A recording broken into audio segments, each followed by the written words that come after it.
Good evening, ladies and gentlemen, and welcome to Hug Gymnasium. I'm Joshua Carroll, joined as always by Garrett Benson. Good evening. Good evening. Hello, everybody. Starting lineup for the Robinson Senators. First, we have the varsity girls game up. So the Senators have out there first Jasmine Daniels, A.J. Mason, Jay Newton, Kylie McGraw, and Sienna Knight. And the starters for the Bruins tonight are Riley Smith, Stella Gadberry, Blakely James, Jaden Court, and Taylor Hernandez. Stella already getting a talking to from the officials to tuck in her shirt. Classic. There's the jump. And the tip-off is ultimately won by the Bruins. And we already have our first turnover of the game.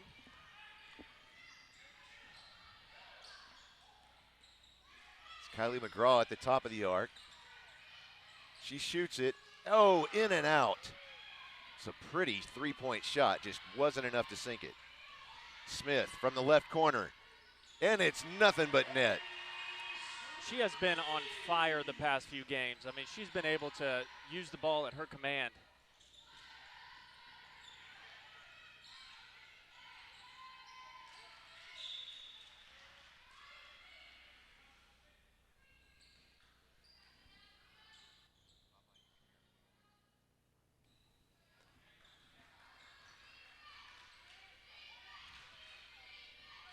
Jasmine Daniels has the ball just on the Senators' side of the court. Goes to the right wing to Mason. Now in the corner, back to Daniels. Bounce pass, nearly picked off. Three-point shot from Kylie McGraw. It's no good, and here comes Jaden Court with the rebound. Kicks it out to Gadberry. Now down in the corner to Hernandez, and they say she traveled.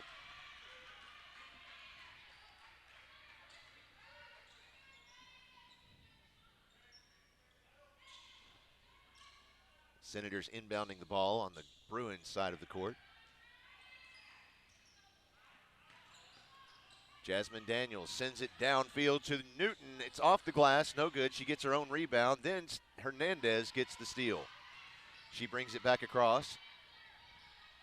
Trying to trap her in the corner, not going to happen. There's Gadberry. She sends it to the left corner to Court.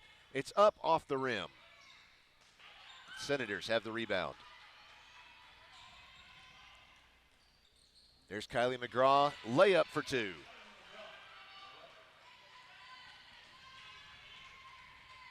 Hernandez under the glass, and she'll get fouled. Probably on the floor. Yeah, I think that's what they're saying there. And that one is going on Sienna Knight. Her first personal foul, first team foul against the Lady Senators.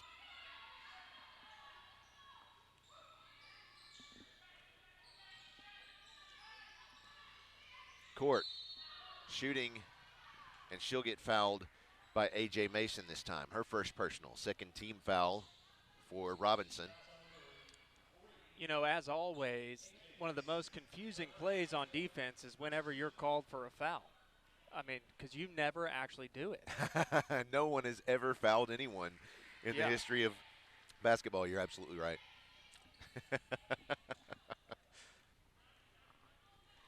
Yeah, half the time I want to say, you know what you did. But they throw their arms up, you know, but everybody does it. You got to make your case. Yeah, right? Yeah, everybody does it. I mean, sometimes you just can't take it at face value.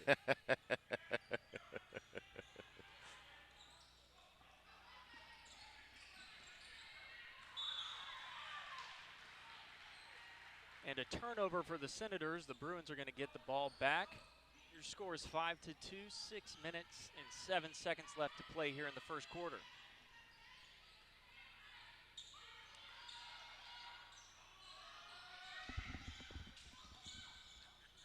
And the Bruins this evening are looking to continue their bit of a hot streak. Their teamwork and trust in one another as teammates has really shown through the past few games.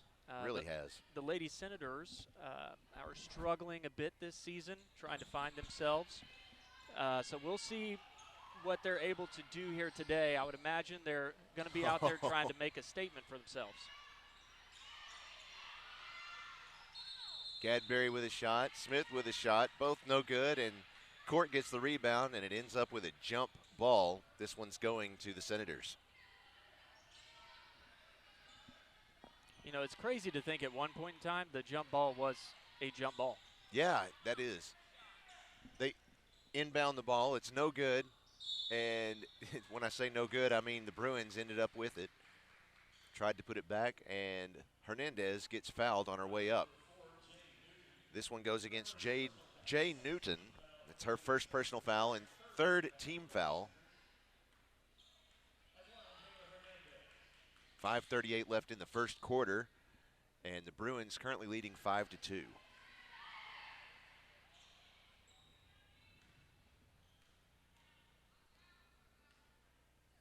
She makes the first one. Second one's up, and it's good.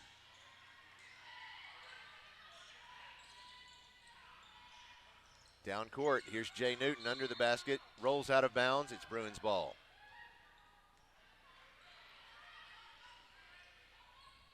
Hernandez inbounds the ball to Cadbury. She'll bring it across midcourt.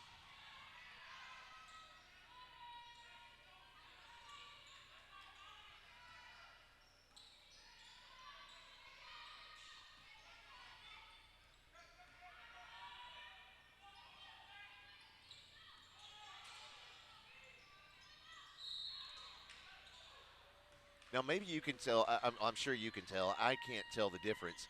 I'm trying to see what type of defense it is that the Senators are putting up there. At first, it looked maybe like an odd 2-1-2 or a 2-3, but then I noticed one of the players was actually chasing another, so it was like everybody's on zone except for one of them. So normally, if that's actually the case, I would imagine it at this point in the game it's a miscommunication. Okay. It's a missed assignment. But that would normally be what you call box and one. So it'd be if you're trying to isolate a player and basically be sure he doesn't score, you would have 4 people, 2 on the blocks, 2 on the elbows, and then you would have one person playing man-to-man on that one individual player. Makes sense. Taylor Hernandez with her third from the line. She was fouled while shooting a 3. So far, she is 5 for 5 from the free throw line. Kylie McGraw under pressure, down in the right corner. Newton has it, kicks it out to Lola Akunai.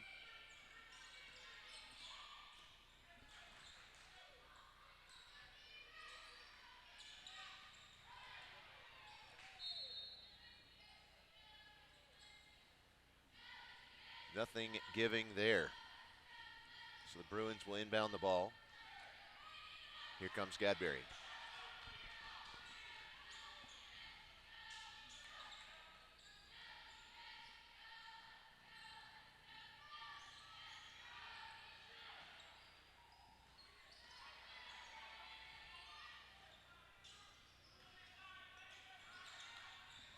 Gadberry on the right corner. Drives inside, kicks it out. Blakely James with the shot. It's no good. Lola Akunai drives to the basket. Now Kylie McGraw with a shot. It's no good. Smith gets the rebound. Bring it back across. Riley Smith on the left corner. Sends it across to Hernandez. She shoots a 3 from the right corner. It's good. Man. And Robinson, rightfully so, is going to take a timeout there. Maybe discuss things over, figure out what changes they need to make. Looks like they're going to change that to a full timeout, so we will take a break along with them. We'll be right back with more basketball here on PA Live. Before coming out to the game, be sure to stop by The Den. The Den is your source for Bruin fan gear and gifts.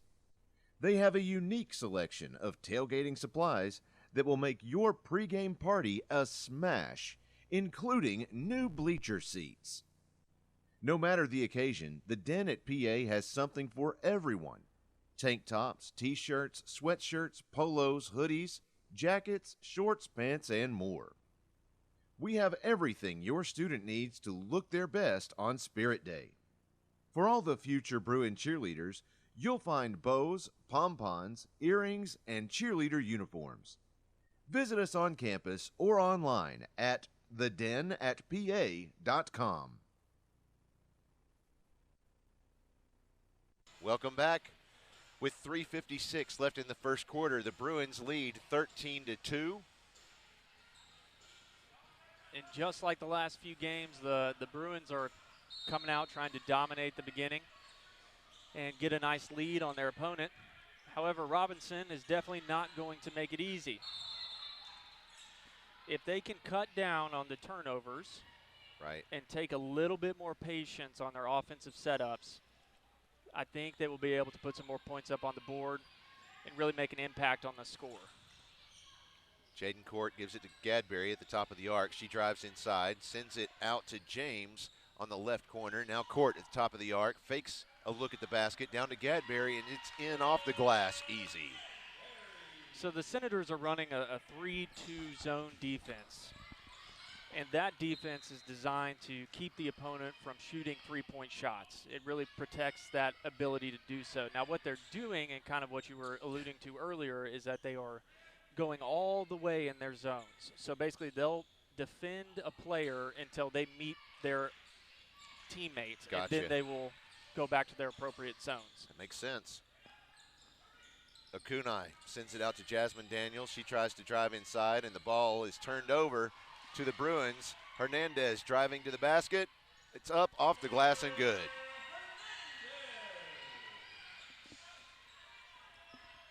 Under 3 minutes left in the first. The Bruins lead 17-2. Sienna Knight with the shot. It's no good. Bruins tried to get the rebound, and double dribble is called on Kylie McGraw.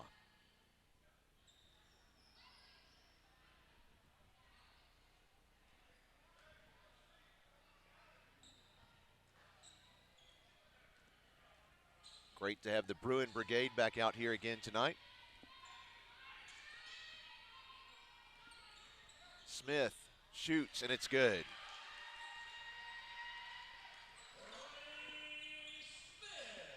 Riley's good for 2 tonight. 2 shots anyway. It's 5 points total. Oh, my goodness. Stella Gadberry just showing out over the head, behind her back shot.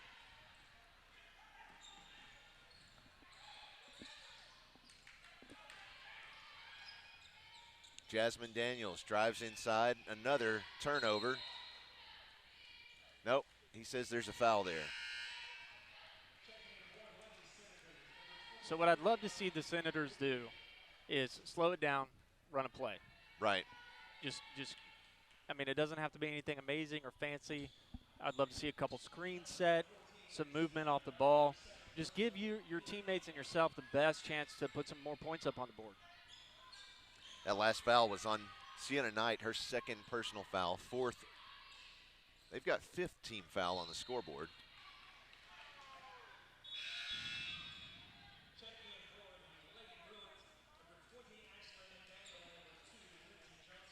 Yeah, they've got 2 fouls on A.J. Mason there, so that's, I'll correct mine as well.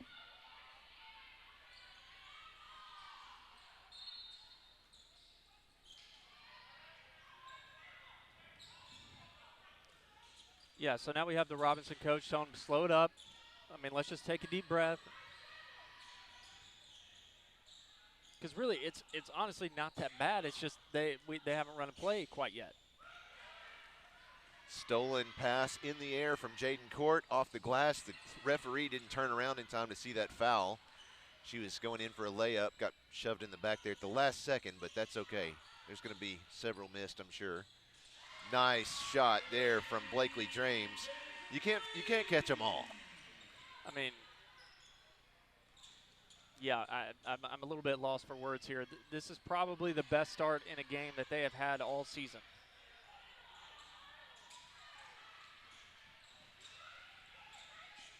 Nearly missed Ashlyn McDaniel coming into the game there. Jaden Court trying to drive inside. And, yeah, he's going to call a foul there on 14, Sienna Knight. That will be her 3rd personal foul. So just as we keep learning, as you learn about the game, as you learn about basketball, if you notice, the referees just switched.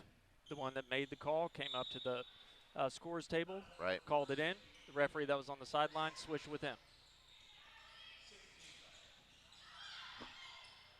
Oh, correction. He said that was on Jay Newton. So that'll be her second personal foul.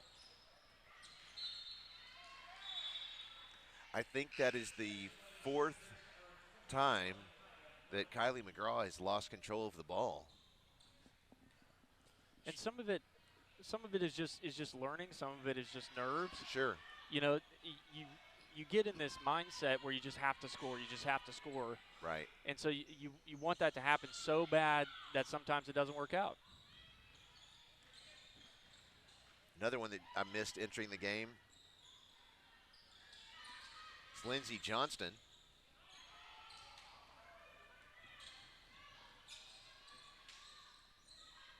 There's a shot. Nice. 2 made by Kaya Miller. And I like that shot from her. Good confidence. She got the ball, looked right at the goal, made a wonderful shot. 1 second left. It's going to roll out of bounds. That's the end of the first quarter. Bruins lead 24-4. So obviously this is not the start that the Senators wanted, the Lady Senators hoped for. However, it's much like, at this stage, it's much like many other sports. Let's do it, yeah. Okay, so it's much like many other sports that it's still only the second quarter. There's still 75% of the game left to be played. So I would not count them out. No. If they can get control, if they can run some plays, their defense, in all honesty, has been fine. It's the fact that the Bruins are just like 007 out there and not missing anything. Right. They're having a fun night for sure.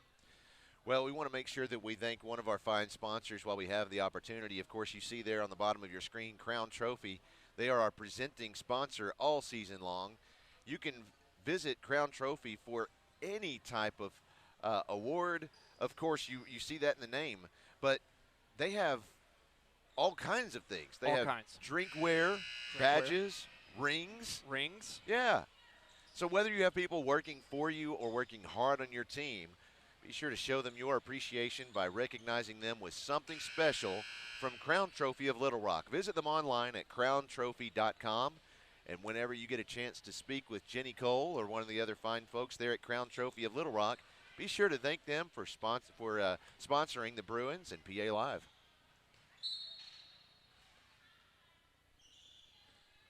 So the Bruins are going to start this second quarter.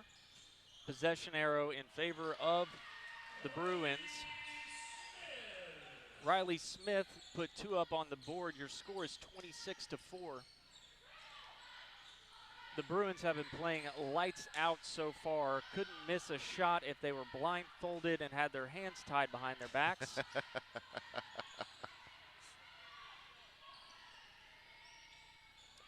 Wow, Taylor Hernandez on fire with a 3.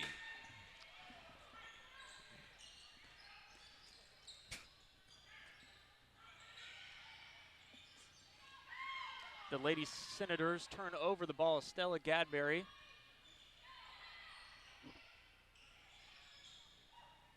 Ashley McDaniel sends it out to Gadberry. She gives it to Hernandez. She'll take a pause. Now Gadberry gives it to Johnston in the lane. Now kicks it out to McDaniel for a 3. It's off the rim. Bruins get the rebound.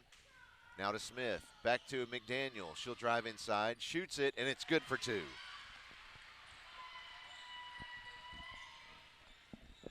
That puts her on the scoreboard for the night.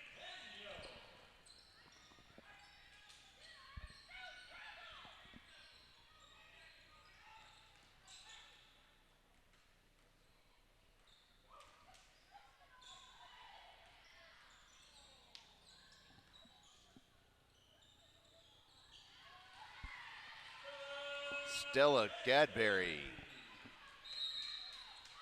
And another timeout.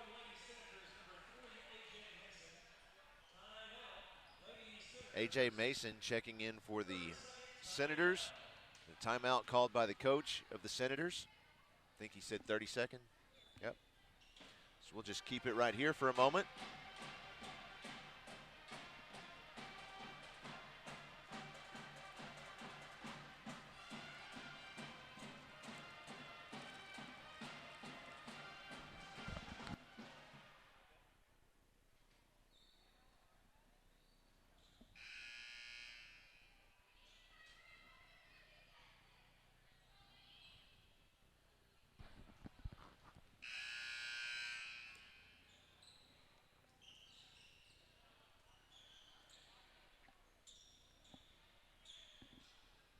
6:15 left in the second period.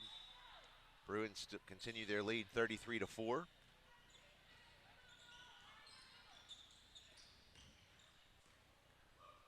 Jasmine Daniels tries to pass, and it gets intercepted in the air by Gadberry. Here's Hernandez for three. It's off the rim, and the Senators get the rebound.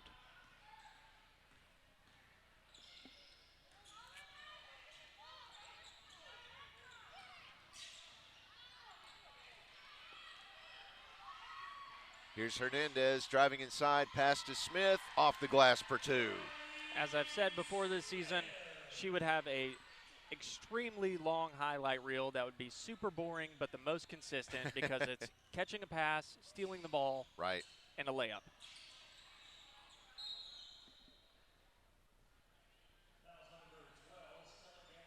Well, that's the first foul called against the Bruins. It's on Stella Gadberry, her first personal foul. In all honesty, I'm quite surprised that that's the first foul against the Bruins. I mean, I figured they would have called one a long time ago.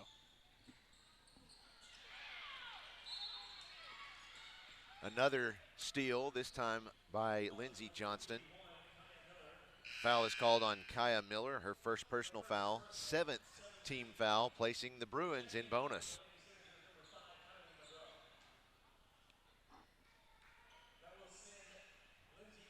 So Lindsey Johnston goes to the line to shoot 1 and 1.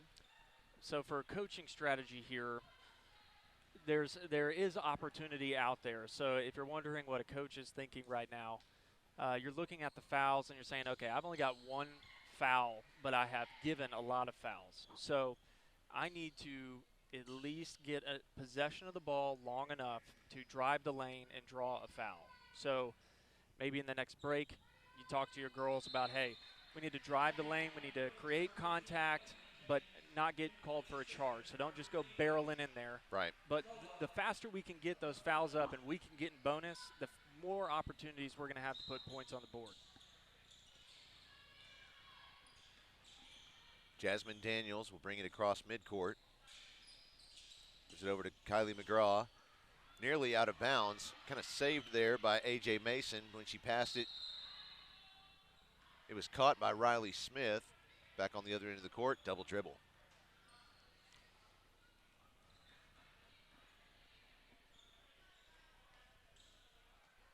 Coming from our Ron Jones Remax Affiliates Realty Live Fan Feedback, Ron Jones himself says, wow, our girls are on fire. Go Bruins. Yeah, somebody get the fire extinguishers ready because it's everyone's on fire out there.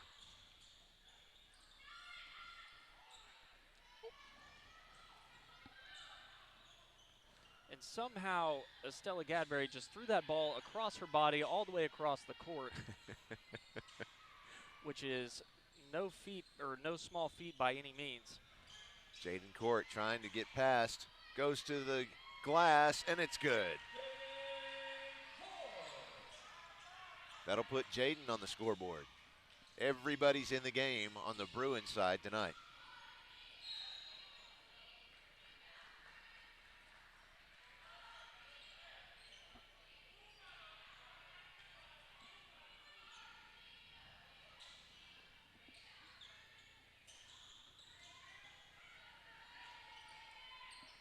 Be sure to send us your thoughts on the game. Just send a text message to the phone number there at the bottom of the screen. That's our Ron Jones Remax Affiliates Live Fan Feedback. Just send a text message to 501-570-6464. I don't know. I just don't. Kaya Miller was fouled on the play there. She was fouled by Jaden Court. So she's going to go to the line for two.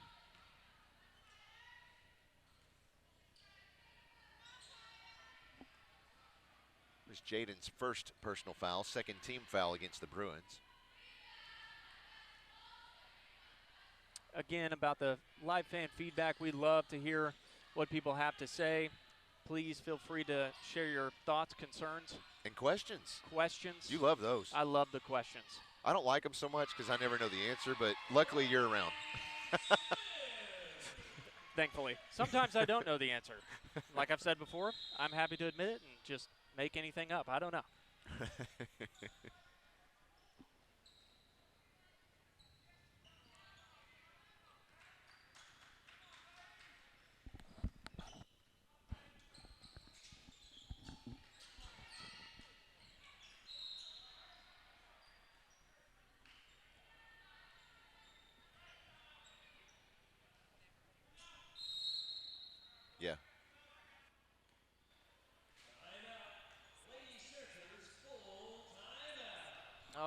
we've got a hug and haul timeout here. It'll be a full timeout for the Lady Senators. They will have 2 timeouts left. Your score is 41-4, 3 minutes and 44 seconds here to play in the first half. Okay, I know I see the lights going in and out, but I'm looking at the light switch, and it's covered. There's no one near it. Yeah, that was I'm glad you saw that too, because for a split second I was like, man, I drank too much Red Bull. I'm starting to see stars and stuff in here. Right? I'm going down. Yeah, it was a little strange. That was when I first saw them blink. That was where my eyes went. I was like, who's over there leaning against the light switches again? Man, I may have had too much Red Bull because my eyes went off to my right. So. Well, yeah, that's true. Yeah. Who knows? Stay tuned. It's see right if I'm there here behind in the second half. Behind Todd Ross.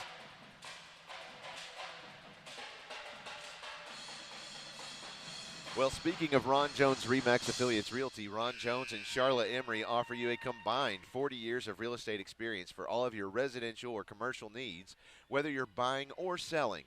Ron Jones Remax Affiliates Realty is standing by to take your call and schedule a market survey and consultation at your convenience.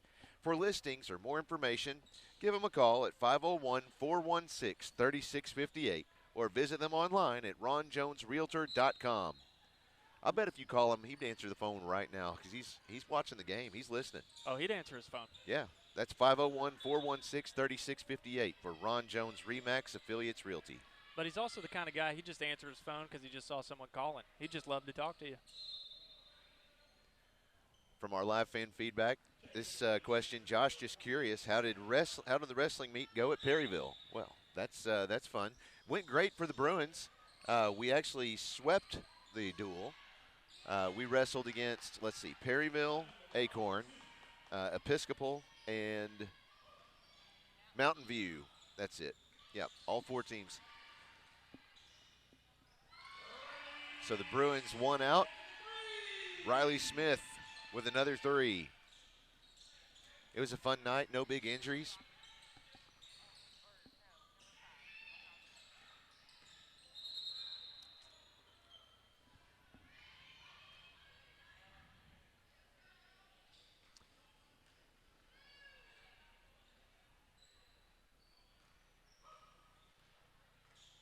Stella Gadberry brings it back across midcourt. Pass to court, top of the arc. She tries to drive inside. Lots of pressure off the glass, and it's good.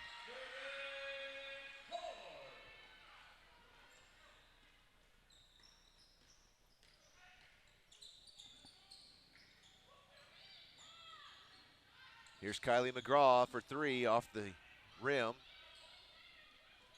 Gadberry. Now to James, now Hernandez. She drives inside toward the basket, throws it up. Yeah, that went behind the glass, so that's out of bounds.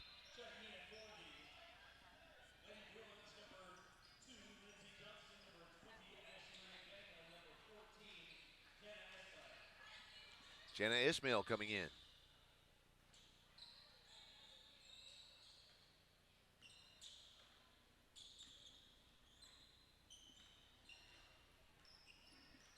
It's been fun to see her play this season. She had missed most of the season last year. Came back for just the last few games, but it's great to have her back out on the court. It's been, like I said, fun to watch her out there. We've also got Jaden Court still out there, Ashlyn McDaniel, along with Lindsey Johnston. Basket by A.J. Mason. That's her first for the night. That foul's going on Jana Esmail, her first personal foul and the 3rd team foul called against the Bruins.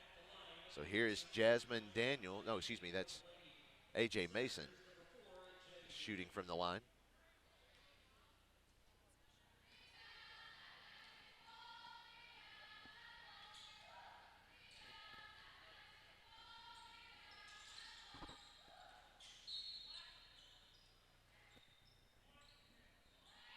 Couldn't connect on the free throw. But thankfully for the Lady Senators, the Bruins were the last to touch it before it went out of bounds. So they'll inbounds the ball here.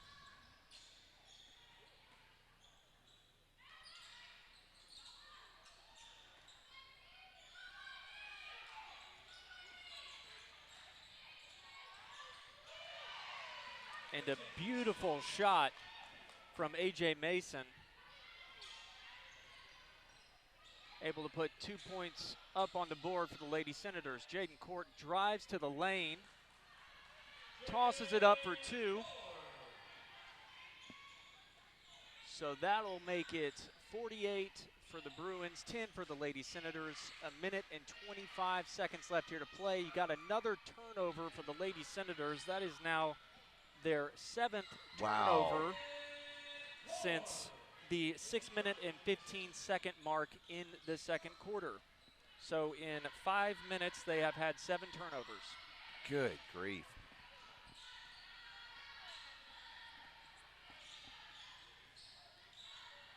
Kylie McGraw sends it across to Jasmine Daniel.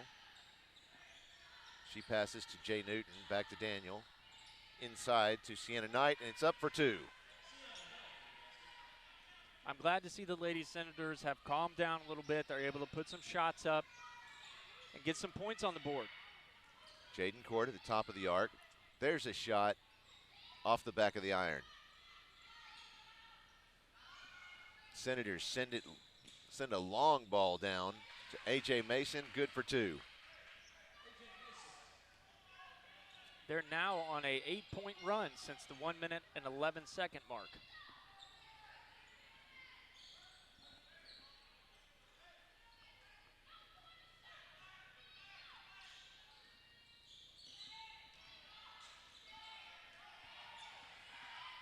Jaden Court just biding her time.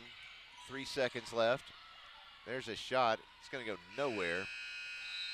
That will mark the end of the first half. The Bruins lead 50-14. Lots more basketball still to be played. I think the Bruin Brigade is getting up to play.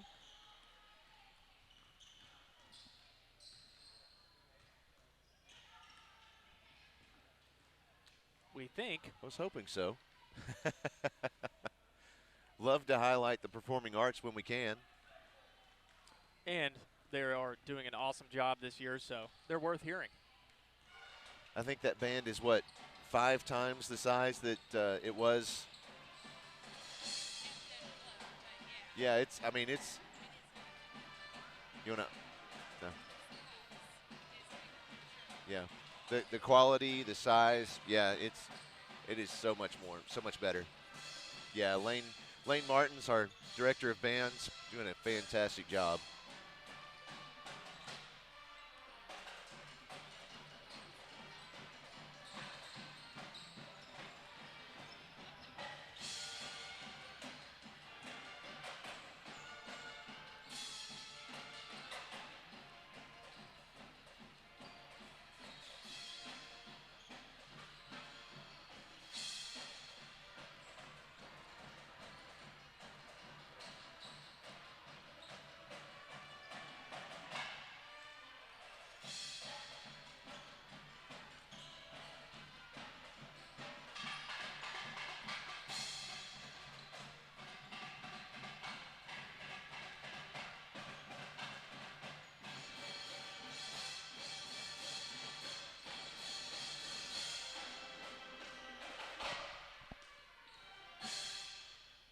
All right, fantastic job. We're going to go ahead and take a break. We'll be right back with more Bruin basketball right after this. Sarah always wants to be connected, and she often tweets or texts while driving. How far will Sarah go while looking away from the road? More than an entire football field. Driving the length of a football field without looking at the road is selfish driving. Caring drivers respect everyone's safety. What kind of driver will you be?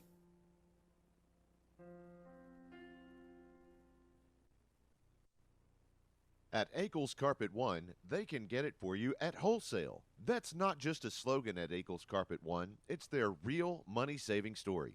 You can get the lowest prices on carpets, floors, and real wood cabinets. They have nationwide buying power, low overhead, and local ownership that make all of this possible. Don't shop at the home centers or online when you can shop local and get the best wholesale prices. At Akel's Carpet One, we make it beautiful for less. AkelsCarpet1.com. You know that Crown Trophy of Little Rock has every type of award to recognize athletes, students, and even co-workers. But more than that, Crown Trophy can customize drinkware, badges, and even rings. Whether you have people working for you or working hard on your team, show them your appreciation by recognizing them with something special from Crown Trophy of Little Rock. Visit them online at crowntrophy.com. Central Arkansas Mahindra can provide you with the latest and best in outdoor power products to make your outdoor living more enjoyable. Combine this wide array of selections with their friendly and knowledgeable staff, and we're convinced they will become your only stop for all of your outdoor power needs. They're happy to help you find either the perfect outdoor power equipment, service, or the parts you've been looking for. Check out their inventory of Mahindra, Ferris, and Husqvarna equipment. If you need help in making your selection, call or just stop in. They're always ready to help. Visit them online at centralarkansasmahindra.com. Hug and Haul Equipment Company is the answer to your industrial and construction equipment needs. They can help you with sales, rental, parts, and service. With full-service locations serving Arkansas, Oklahoma, Louisiana, Missouri, and Texas, they take ownership of each customer's needs and will work to ensure your demands are met. You can trust Hug and Haul for all your construction, industrial, aerial, material handling, and light equipment needs. At Caldwell Toyota, they are passionate about helping drivers find the vehicle that's right for them, for the most affordable prices possible. That's why they carry such a large selection of new Toyota models, because whether you're looking for something sporty, efficient, versatile, family-friendly, rugged, or all of the above, they are confident they have a new Toyota model to meet all of your needs and then some. Visit them online at caldwelltoyota.com. Before coming out to the game, be sure to stop by The Den. The Den is your source for Bruin fan gear and gifts. They have a unique selection of tailgating supplies that will make your pregame party a smash, including new bleacher seats. No matter the occasion, the Den at PA has something for everyone. Tank tops, t-shirts, sweatshirts, polos, hoodies, jackets, shorts, pants, and more. We have everything your student needs to look their best on Spirit Day. For all the future Bruin cheerleaders, you'll find bows, pom-poms, earrings, and cheerleader uniforms.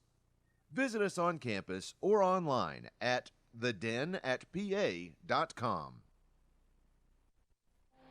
Sarah always wants to be connected, and she often tweets or texts while driving.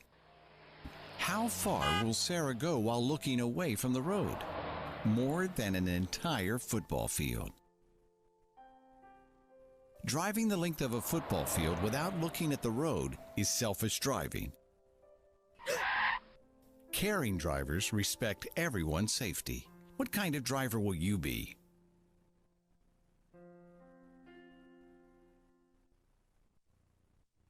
At Akel's Carpet One, they can get it for you at wholesale. That's not just a slogan at Akel's Carpet One, it's their real money-saving story.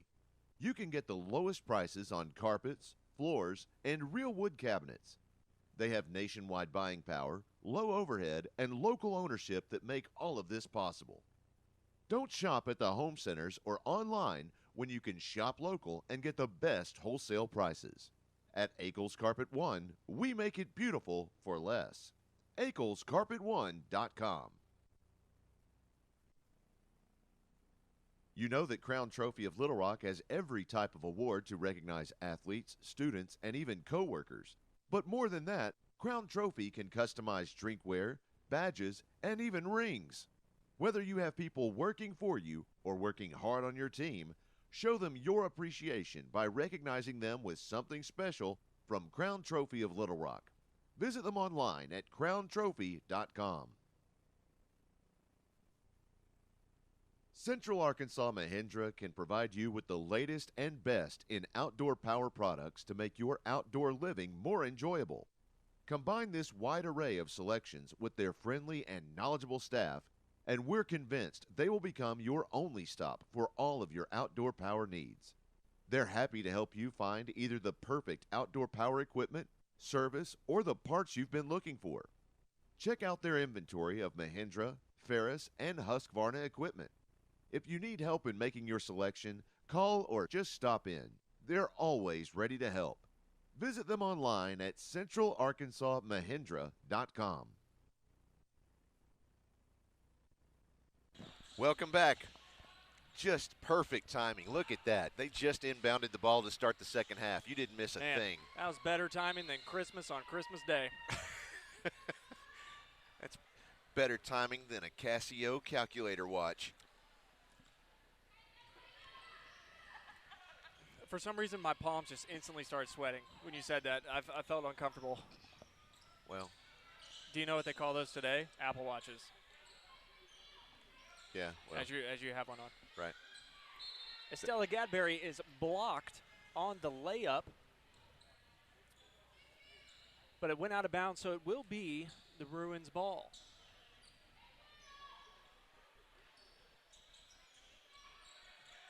Here's Hernandez driving inside. Off the glass, and it's good. And that is going to be 15 points for Hernandez on the night. She is in fuego. That will be another turnover for the Lady Senators.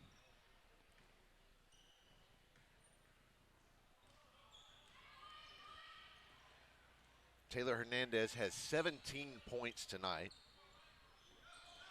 Okay. Leads the Bruins. Off the glass, Blakely James for two.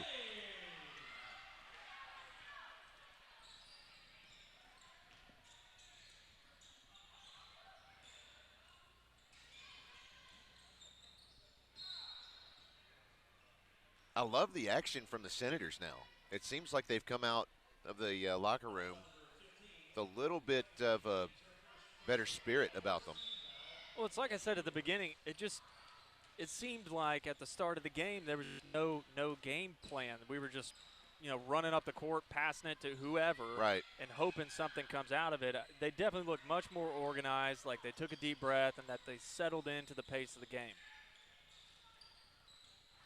That last foul was called on Blakely James, her first personal foul and the first team foul against the Bruins in this half.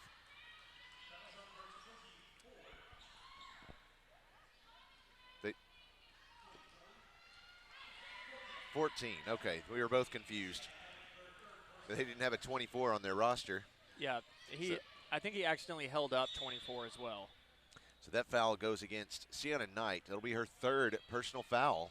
First team foul against the Senators in this half. Followed up by a turnover for the Bruins. Estella Gadberry got called for a walk there.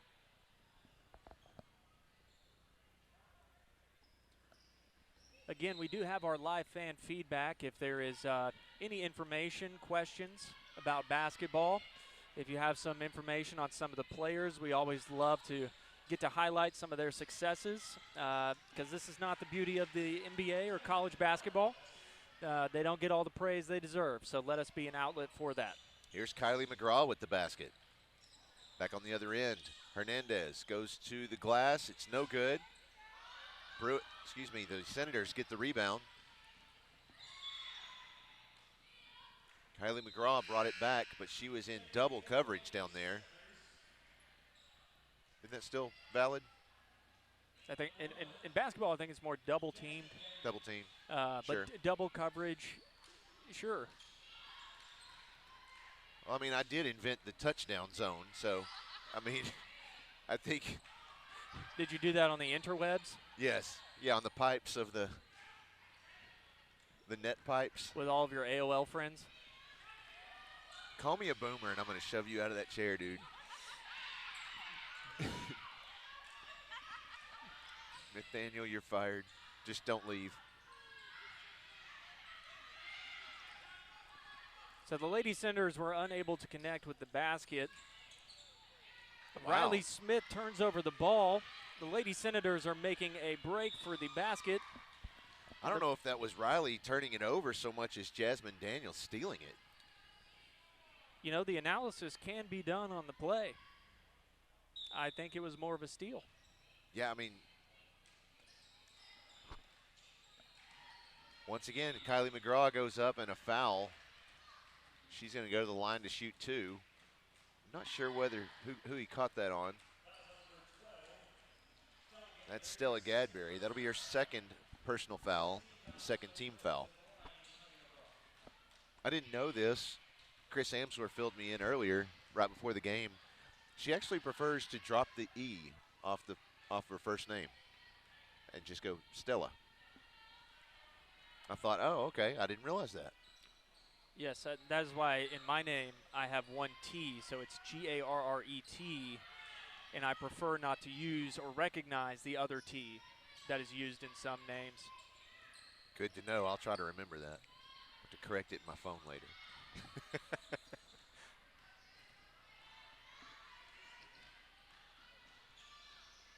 That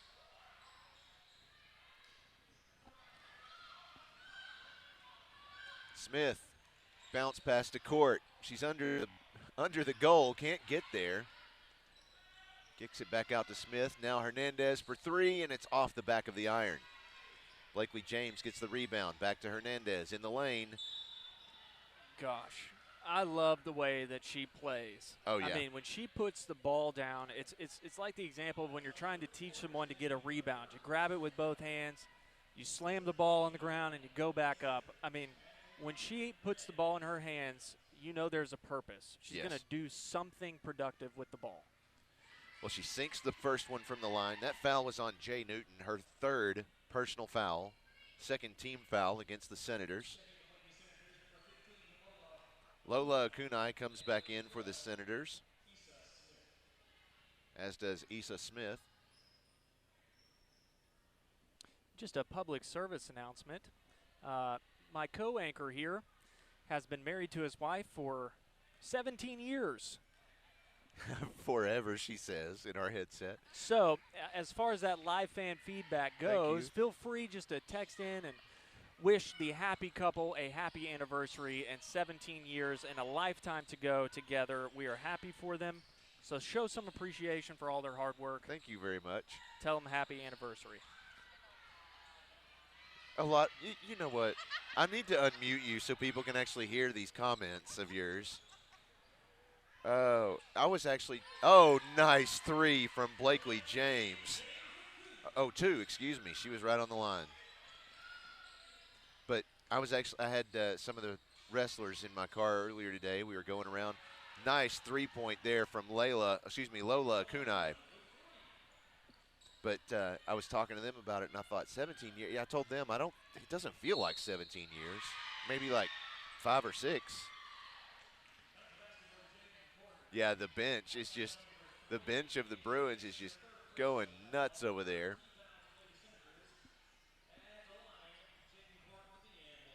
So that foul goes on A.J. Mason, her third personal foul. They now have 3 who, let's see, yeah, those 3 started for them, who have 3 fouls each. That's a bad place to be in. So through the chaos, the Bruins were able to bounce it off of a Lady Senator. Hence, it will be the Bruins' ball.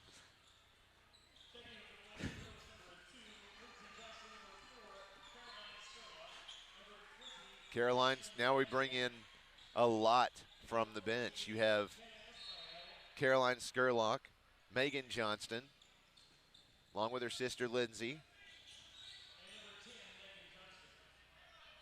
You have Jana Ismail, Ashlyn McDaniel, all out there together now. Megan Johnston at the top of the arc. She passes to Skurlock. Skurlock looking to set something up. Back to Megan Johnston. She shoots from the right wing. It's no good, and it'll go out of bounds. And for the first shot attempt of the night, that was from way downtown. She wanted every bit of that one.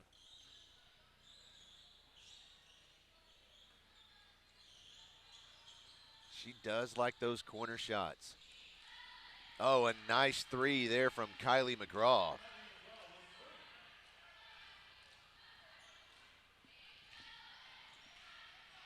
.301 left in the third period. Bruins lead 60-22. There's an air ball three-point attempt there from Ashlyn McDaniel. She's just getting warmed up. Lindsey Johnston kicks back out to McDaniel. She shoots a two off the back of the iron. Ouch. And as Kylie McGraw was going after the ball, I think that was Caroline Skurlock with the foul.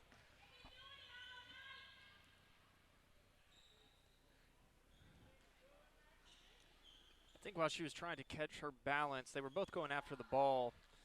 And when Caroline was trying to catch her balance, I think she accidentally raised her hands up and her elbow made contact with the Lady Senators player.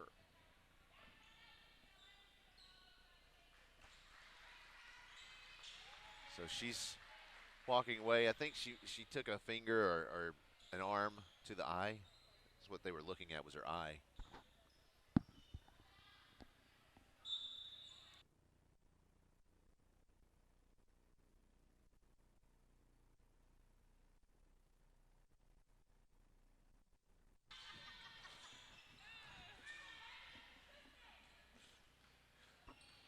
You know, talking like good you, me. McDaniel drives inside. That one gets blocked. Here's Ari Whitfield trying to bring it back across. That will end up as a jump ball, and the arrow favors the Bruins.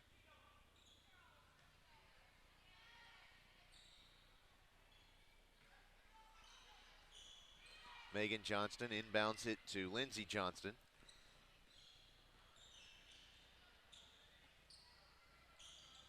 Jana Ismail back to McDaniel, now Johnston. Tries to send it to Jana in the lane, but it gets blocked. And on the other end, here's Issa Smith off the glass, good for two. So if I'm a Senators fan, I'm looking at this, and honestly, I feel pretty good right about now. So far, they've taken that turnover margin, at least in the second half. They've cut into it. It's 2 turnovers to 4, and they've been able to put points up on the board. It's a different ball team that's out here in the second half than there was in the first. Sure, no doubt. Got a minute 47 seconds left in the third quarter. Bruins lead 60-24. If you're joining us for the first time ever, thanks for watching PA Live. You'll notice that we do try to describe each play a little bit more in detail than you might normally see on a televised broadcast. That's simply because we have a lot of fans who are blind or visually impaired, and we want to make sure they can keep up with the game as well. Looking at our live fan feedback, George Carroll, Pop, he says, once again, the Bruins are playing great ball. Go Bruins, y'all are on fire. J.D. Dunnigan from Fleming Island, Florida. Nice to see the band there tonight supporting the Lady Bruins. Thanks for all you do so I can view the game. Lindsey Johnston, well, I tell you, every time, JD, every time you write in, that's when Lindsey has a big play. That's his granddaughter, so no, she's making him proud right now. Well, even if she doesn't score, it puts a smile on my face, so that's also a big play. Big steal there from Ashlyn McDaniel off the glass, good for two. And just the speed she had coming off of that steal, I mean, she knew from the get-go she was going all the way. Another one from our live fan feedback. Your thoughts on winning the state wrestling championship? That's a tough one. The Bruins, that is a tough one. Honestly, it's a valid question because in 4A, there's not many teams who put together a full team of wrestlers for all of the 14 weight classes. And so that's really the key to winning the state championship as a team. Yeah, Arkadelphia, Shiloh Christian, those are the two other teams to watch. We have added 4 members to our team here in the last couple of weeks to fill probably at least 2 weight classes that were empty before. So we saw one of them on the mat last night. And, you know, he did a great job. That was Alan Thomason. You'll remember that name from the football team. He's a left guard. That's, of course, one of the toughest positions on the offensive line just because that's the blind side. You know, got to watch out for it. But he's a beast. 6'7". What is he? 265 pounds, I think. Just massive. Fun to watch him too. Well, for those of you who came here to watch basketball, we're going to get back to the game. Your score is 64-28 here in the third quarter. 25 seconds left to play. Lindsey Johnston has taken the court tonight with a vengeance. She has made sure that when she gets the ball in her hands, that she is a dominating force out there. We've seen her have some great moves, some behind the backs. You know, she's got the flashy moves and the even better scores. Going to the rim, and that'll cause a foul there on Kaya Miller. I'm just confused because, so maybe you can explain this one. As Caroline Skurlock, she inbounded the ball to Caroline. She's holding the ball, and her defender is doing this. Is that not a foul? It's like bumping her arm and pushing her arm. Yeah, that's not okay. As far as the rules go. That's the part that confused me, and I was just kind of stuck on that for a moment. But it's all on the basis of what does the referee see, how blatant is that contact, sure. And did she make contact with her because she got pushed into her, or was she doing it because she wanted to slap her in the elbow?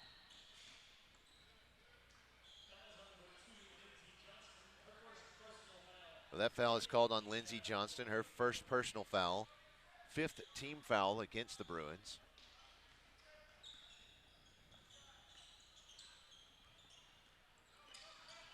Ten seconds left in the quarter. Lauren Jackson for two.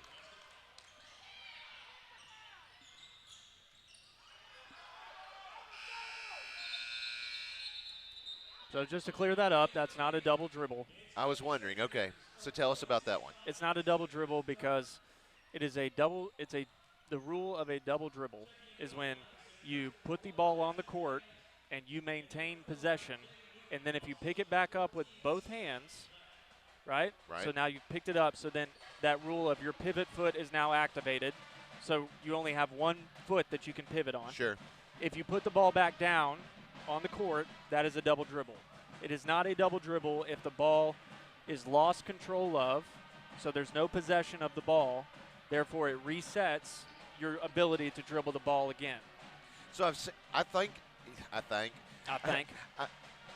thought I'd seen plays before where a ball was rolling across the court and they'll pick it up, and that's what is kind of a way of clock management, especially toward the end of a game. Somebody will roll it in, and they'll just wait. They'll pick it up then and start dribbling and walk with it. So a good note to that is that that's what it's about, possession. It's about how the ball got from where it was to where it is now. So because Lindsey Johnston didn't have possession at first and then picked it up. She did. So she had it, and then the defender deflected the ball out of her hands, and it rolled on the ground. Gotcha. So then she was able to pick it up. So a counter example to that would be on that clock management strategy of rolling the ball, because the clock does not start until you touch the ball. So a good strategy or a counter example would be if you received the ball inbounds as it was rolling, you picked it up, you dribbled, and then you set it back down, you rolled it again. Right. You can't do that. That makes sense. Right? Yep. Lindsey Johnston trying to bring it back across midcourt. She'll get tripped up.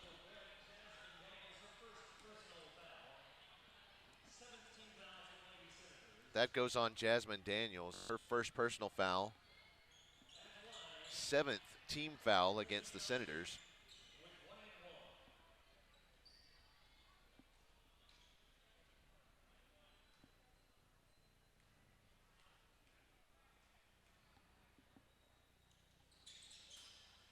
Nice shot from Lindsey Johnston. Nothing but net there on that free throw.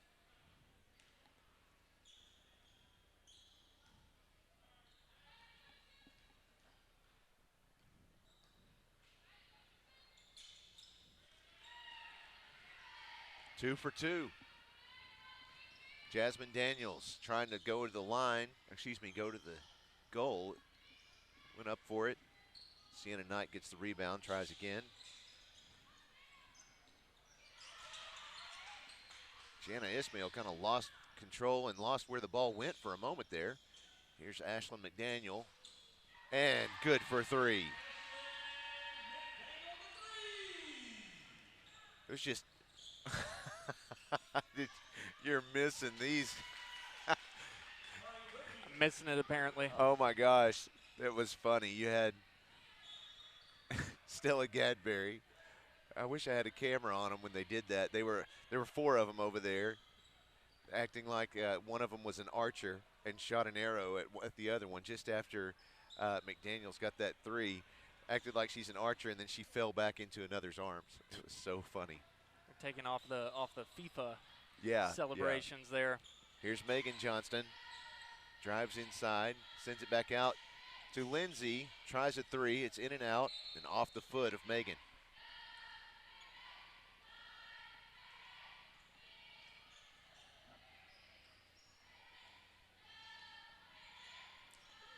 So just in case you're wondering, the official rule is a player shall not dribble a second time after his or her first dribble has ended unless it is after he or she has lost control because of a try for a field goal, a touch by an opponent, a pass or fumble, there's a football reference. Sure. Which has then touched or been touched by another player. Makes sense.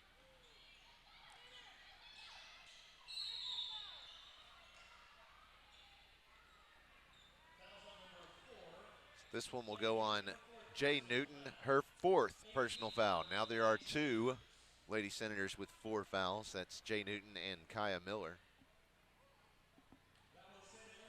So Lindsey Johnston goes to the line one more time. She'll shoot 1 and 1.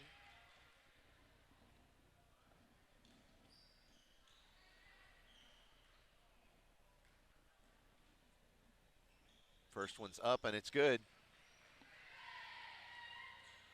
She is feeling it tonight.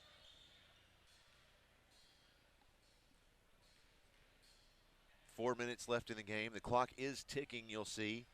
That is because the sportsmanship rule, sometimes known as the mercy rule, is in effect. Bruins continue their lead 72-32.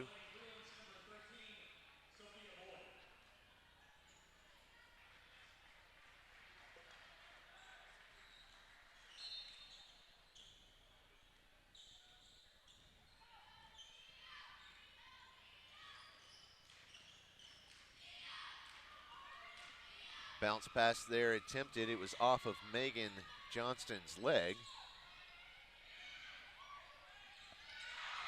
And a Kate Nichols for 3. I mean, what do you do? What do you do if you're the opponent here? I mean, players off the Bruins bench are sinking 3-pointers. They're making plays. It's hard to compete against a team that is playing with this level of intensity and execution. And a Kate Nichols driving inside, gets that one blocked. She has Sophia Boyd there to get the rebound. Up and in for 3, Megan Johnston. I will say, though, if the Bruins do keep that up, they might be getting a sideline warning. I think at this point they'd take it. Sophia Boyd sends it across to Jana Ishmael. 2.5 minutes left in the game. Megan Johnston from the left wing. It's off front of the rim. Anna Kate Nichols puts it right back up for 2.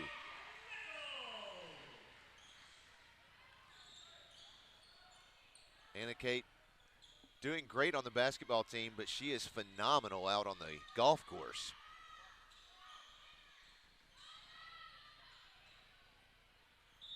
Sophia Boyd making sure to let that one go out of bounds. So now we have Sierra Hendricks and Nora Ali joining the team.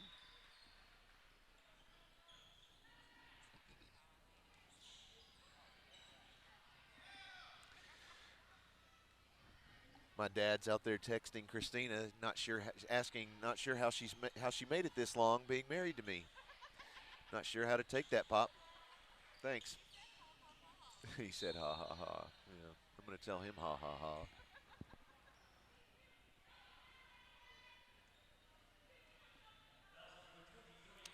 That foul goes on Ari Whitfield. That's her first personal foul, 9th team foul against Robinson. And here is Anna Kate Nichols from the free throw line. It's off the front of the rim. Knocked out of bounds by Caroline Skurlock. Under a minute left in the game.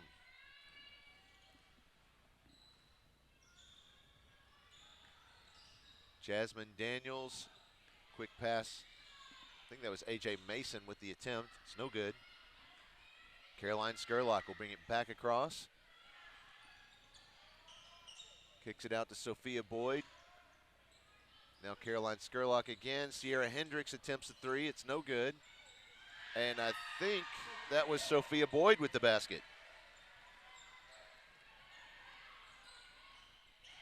This will be a fun stat. How many of the Bruins actually scored tonight? I think the stat would actually be which Bruins have not scored. Right. Well, I mean, you've got Stasia Andrews, who is ineligible for varsity this year.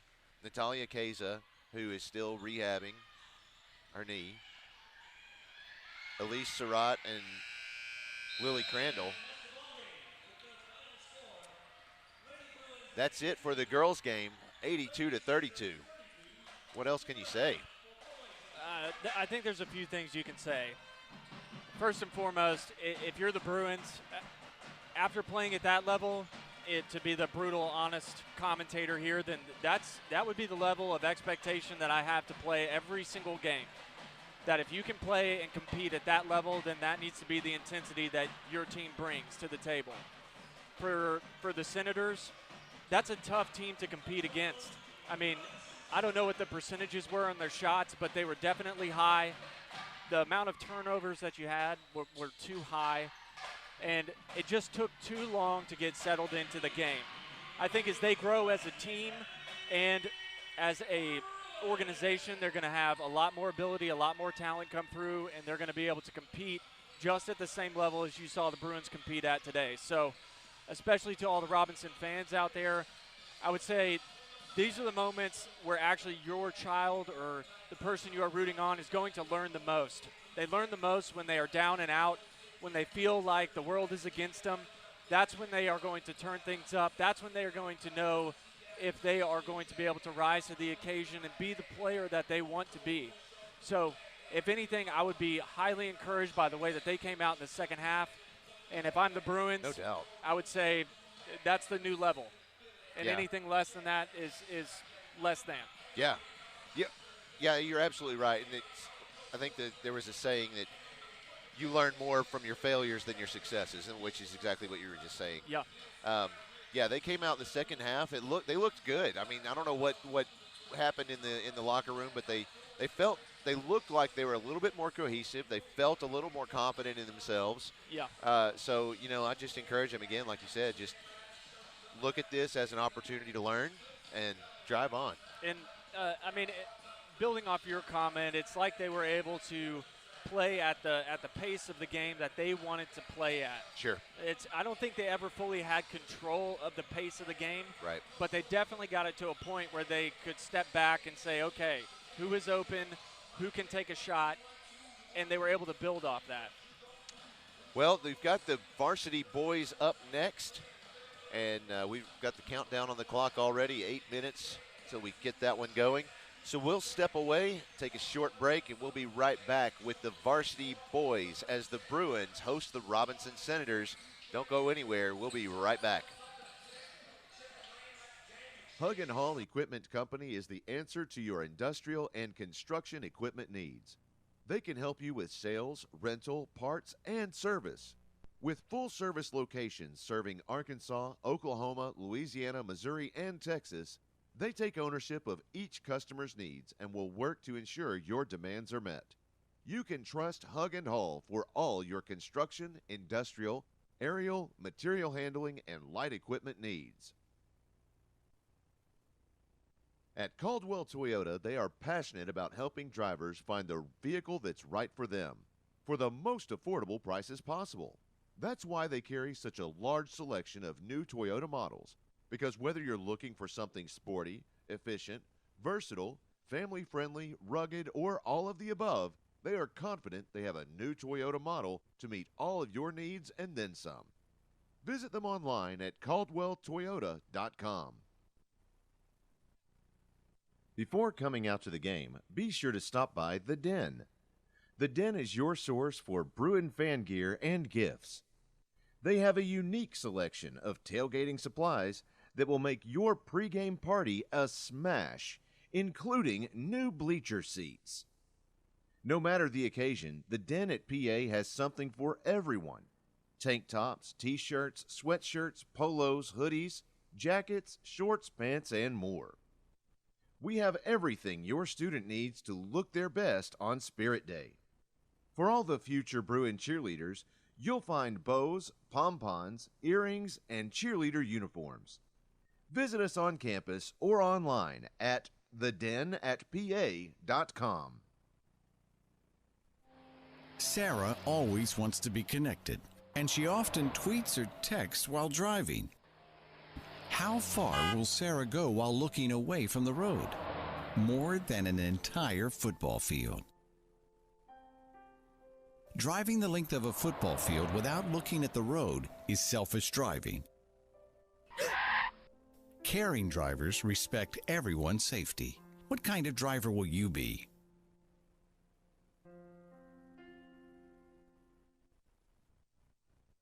At Akel's Carpet One, they can get it for you at wholesale. That's not just a slogan at Akel's Carpet One, it's their real money-saving story.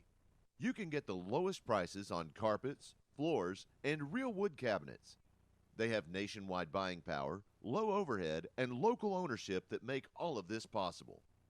Don't shop at the home centers or online when you can shop local and get the best wholesale prices. At Akel's Carpet One, we make it beautiful for less. AkelsCarpet1.com. You know that Crown Trophy of Little Rock has every type of award to recognize athletes, students, and even co-workers. But more than that, Crown Trophy can customize drinkware, badges, and even rings. Whether you have people working for you or working hard on your team, show them your appreciation by recognizing them with something special from Crown Trophy of Little Rock. Visit them online at crowntrophy.com.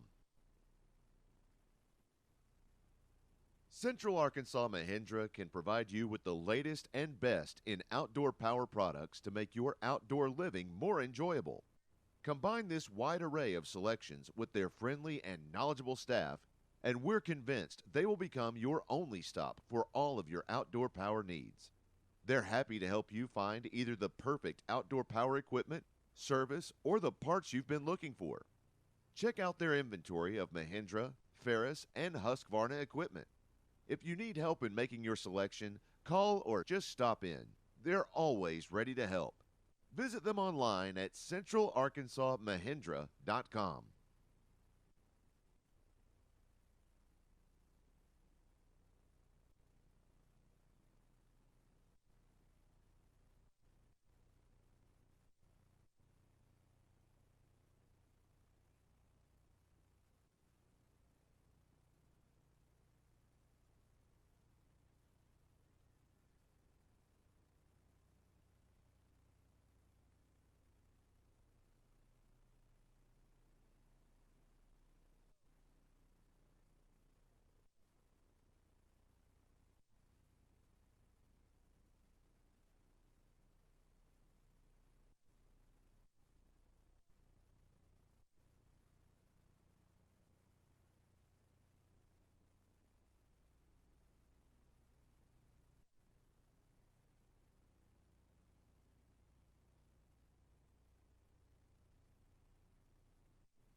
Welcome back to Alex Hug Gymnasium here at Pulaski Academy. We just wrapped up the girls' game. The Bruins won that one, and so the varsity boys are up next. So here's your starters for the Robinson Senators. You have Jalen Bozeman, Bryson Calamese, Turner Jarrett, Chase Nichols, and Samuel Chapin. And here come the starters for the Bruins. Chris Amsler putting the heat on over there. On the mic.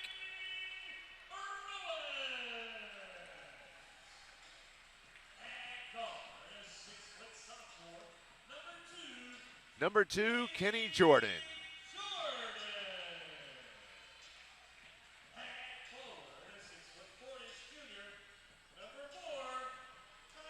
Here's Tyson McCarroll.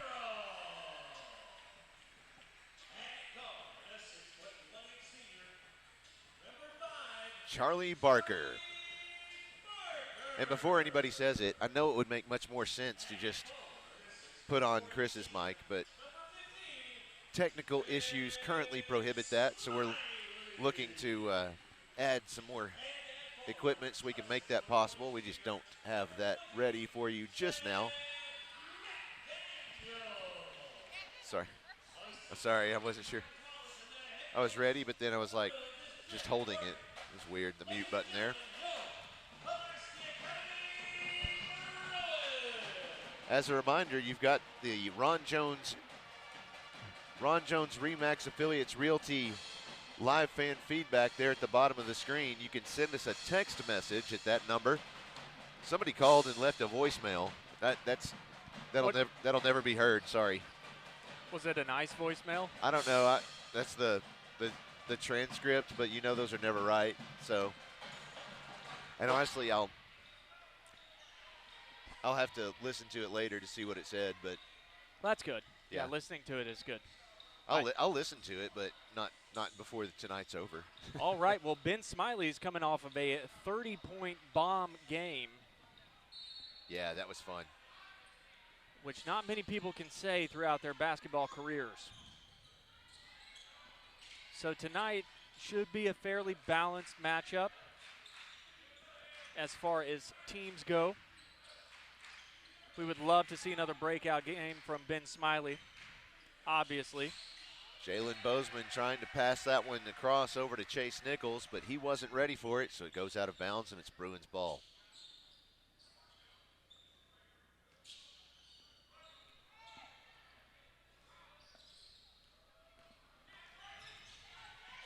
Kenny Jordan brought it across midcourt.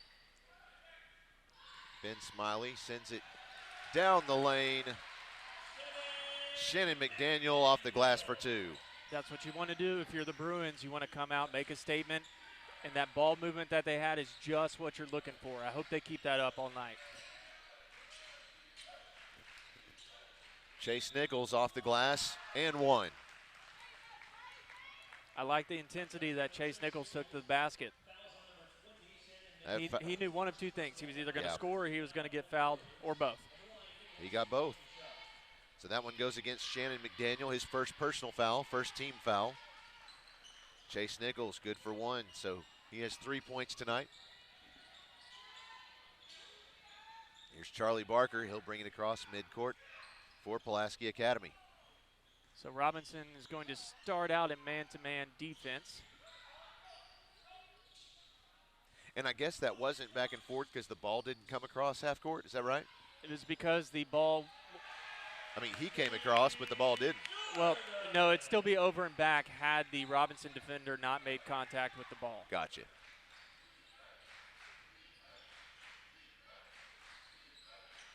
So just a reminder to everybody watching, we do have our live fan feedback. We do have my brain full of basketball knowledge. I also have the rule book here in front of me in case if you want to fast track some things. That phone number is 501-570-6464. Good for text messages, not so good for phone calls.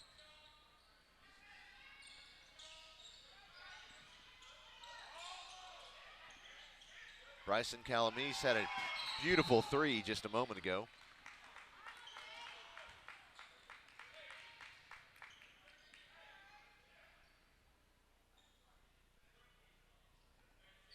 Ben Smiley to take it out for the Bruins.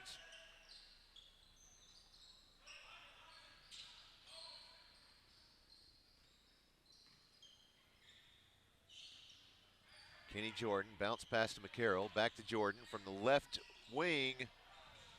Tries a three, and it's way off. Bryson Calamese brings it across. He tries it from the left wing and sinks it. His second three for the night.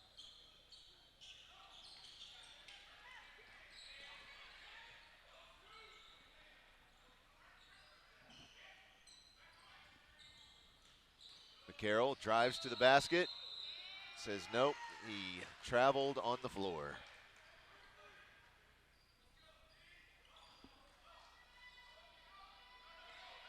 Now that lacrosse practice is over, looks like we've got just about the whole team back. I see Emma over here on one side. I see Kai on the other. And I saw Zoe just run into the production suite. Hail, hail, the gang's all here. Another attempt from Chase Nichols. It's off. Rebound by Samuel Chapin. It's good. And timeout by the Bruins. 30-second timeout, so we'll keep it right here. If I'm the Bruins here, I'm telling my team, first of all, wake up. We got to start moving the ball. We got to wake up on defense. I mean, it was just a moment ago, Samuel Chapin just literally snagged the ball in the middle of the air, went right back up for a defensive board, and got the 2 points. I mean, he did that effortlessly. Not a Bruin in sight to defend the shot. Also, if I'm on Bruins and I'm on offense, I'm thinking we got to get some help to our point guard, so we might need to set some screens. The adjustments that need to be made are simple, but at the same time, if you're Robinson, I wouldn't change a thing at the moment. Right. Tyson McCarroll works inside, sends it off to Ben Smiley down in the corner.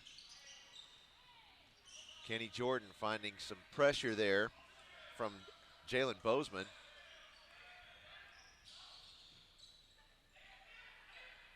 Picks up his dribble. Lost control of it. Maybe he's going to get saved by Barker and McCarroll. You got numbers. McCarroll off the glass. It's no good. Ball's loose. The Robinson Senators come up with it. Pass.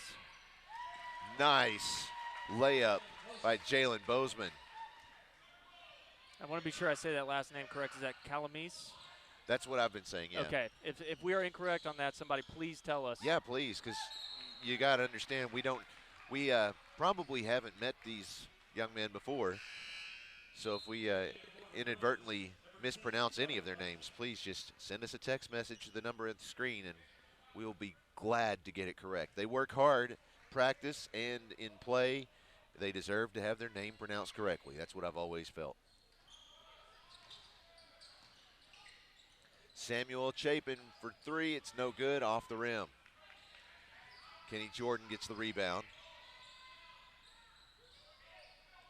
Ben Smiley on the left wing. Gives it to Shannon McDaniel down in the corner. Kel Busby's joined him on the floor. Trying to drive inside. Kicks it out to Barker. Down in the right corner. Goes back to the top of the arc to Jordan. Lots of pressure.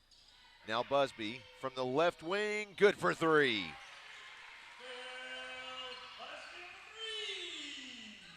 And that's a good relief. The Bruins needed to have that valve there to relieve some of the pressure.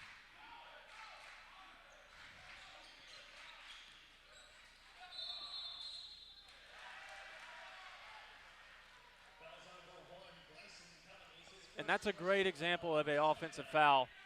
The reason why is that there's no control. There's no control in the play. So if you are going to barrel into somebody, obviously your body language is going to show that in the first place. Or you cannot make a play, it's more than likely going to end up being an offensive foul.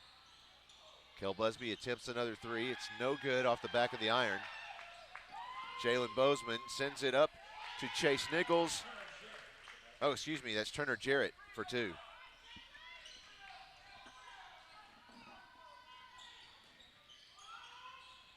Kel Busby to Kenny Jordan. Drives toward the basket. Shannon McDaniel for two.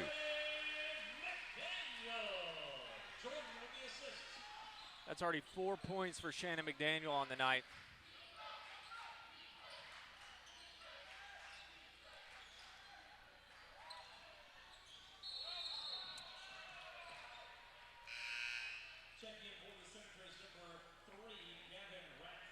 Coming in for Robinson, number 3, Gavin Rath.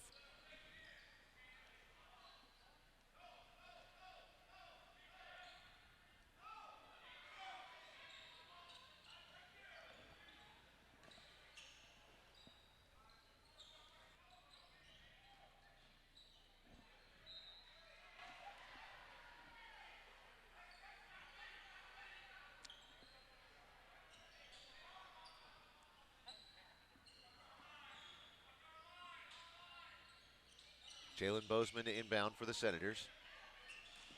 Passes to Bryson Calamise. It was a nice pass, but I'm not sure Bozeman was ready for it. And a great block by Shannon McDaniel there. Jordan brings it across midcourt. Double team down in the wings. He'll get it back. Now the Bruins on a power play. Here's Busby off the glass. Yeah, and I like power play in that instance. You got 3 of them on this side, 2 of them back here, and all the Bruins with them. You definitely wouldn't call it a weak play. I think it just applies. We were making jokes about all the different sports metaphors the last game. In this case, I think that's a decent one to use in basketball.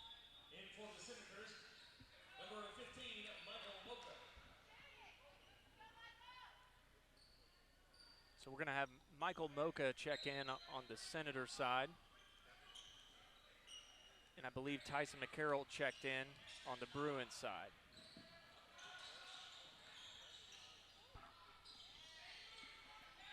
And Shannon McDaniel went out.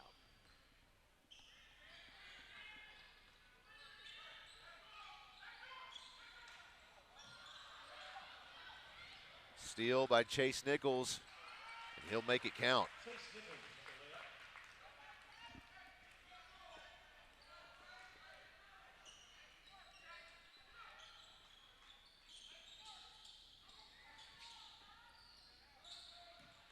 Ben Smiley stuck in the wing, passes it to Busby, back to Smiley. Now Kenny Jordan at the top of the arc. Busby on the left wing. Ben Smiley for 3, and it's good. Nothing but net. So it's safe to say in this first quarter, Robinson has been dominating the pace of the game. The Bruins have been able to hang on because the shots that they put up have found the basket. But they need to find the same intensity that Robinson's bringing to the court.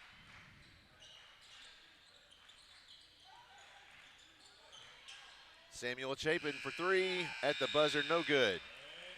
So after the first quarter, Senators lead 17-14. Not a bad start to the game. Neither team really falling, far behind. Not a bad start, but not a good start for the Bruins either. I mean, when I'm looking and analyzing and thinking about that first half, I mean, the Robinson Senators showed up to play here today. And just from the few plays I've seen, the vision that Bryson Calamise has is next level. It's not very common you run across a player that is able to make the passes that he has made, much less know where to put the passes. It's something that is a skill that is hard to appreciate but easy to understand. And so I think keying in on him for the rest of the game is going to be a challenge for the Bruins. No doubt. I believe they can rise to the occasion as long as they kind of channel in on that energy and find it, dig a little deep, get things reset, and come back out here and play basketball. Well, we've got 8 more minutes to go here in the second quarter. Bruins coming back out on the court now.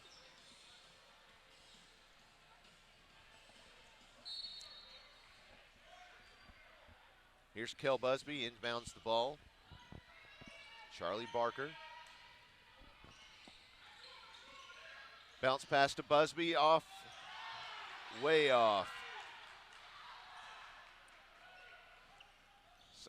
The referee's saying there's something on the floor. There's nobody listening to him. There's nobody available to listen to him. There's nobody over there to do anything about it if there is something on the floor. So I'm kind of surprised after that last basket he didn't stop play to have it cleaned up.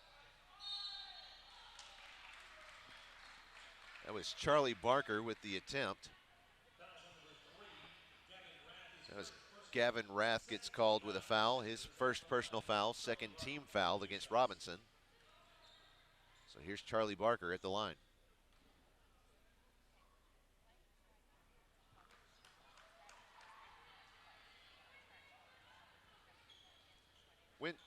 When he's doing that just there, he's wiping his hands on the bottom of his shoes. He flips them up like that and then wipes his hand. Is that because he's doing that for his hands or his shoes?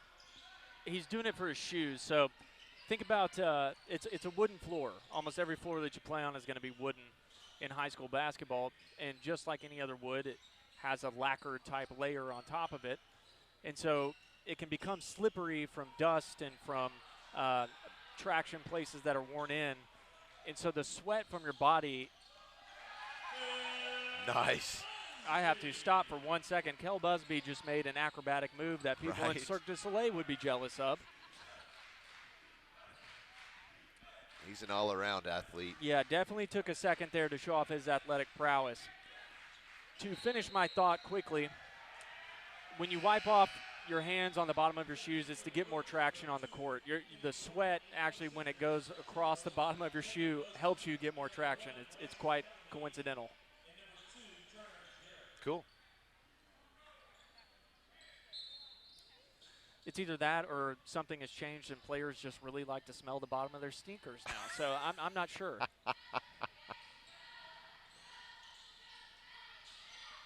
Ben Smiley to Busby, now to Smiley again for three. Give him 6 points on the night so far, both coming from three-pointers. You got a tie ball game here, 6 minutes and 17 seconds left to play in the first half. Bryson Calamese sends it to the left wing. Jaden Dodson now back to Calamese. Attempt there by Turner Jarrett. It's no good, and the Bruins will bring it back across. Says fouled on the floor. I'm going to guess that would go against Gavin Rath. That looks like it's correct. It's his second foul, third team foul against Robinson.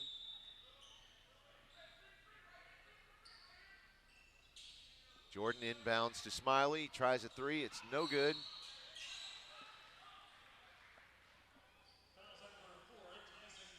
This time a foul is called on Tyson McCarroll, his first personal foul and second team foul. Charlie Barker comes back in for the Bruins. So as I'm thinking about this game, as I'm watching it, one of the weaknesses for the Bruins is that our ability to sub out players to get fresh legs on the court is limited. We don't do that very often, whether that be by choice or style of play, I don't know. And at the same time, it's just an observation. It seems, though, that the Robinson Senators do have that luxury.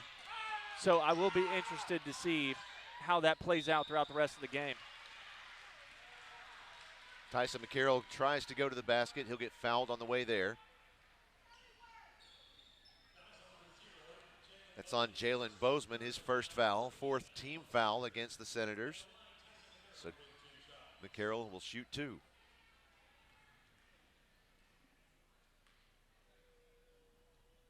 First one's good. Bruins take their first lead of the game.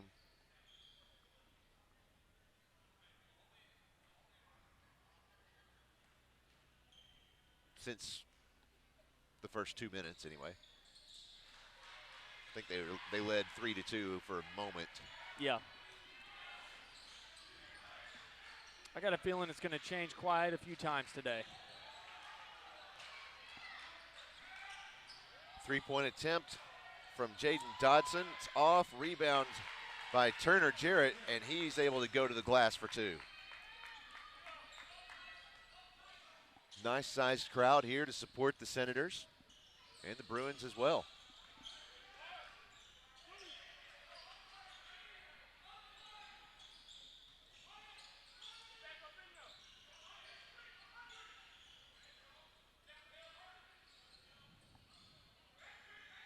Kenny Jordan on the left wing, gives it to Barker at the top of the arc.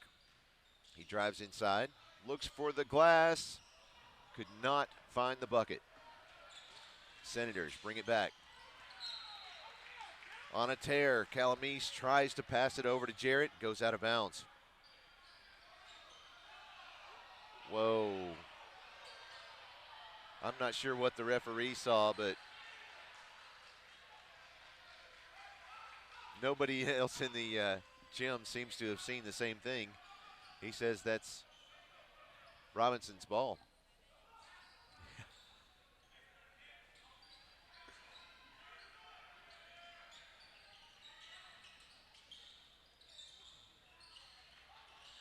In the lane, here's Bozeman.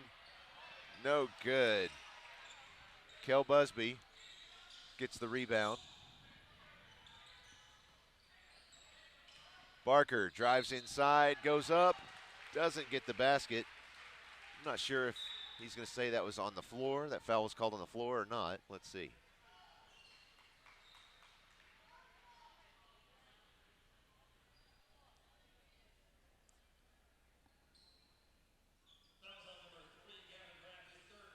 That is on Gavin Rath. That's his third personal foul. So Charlie Barker will shoot two.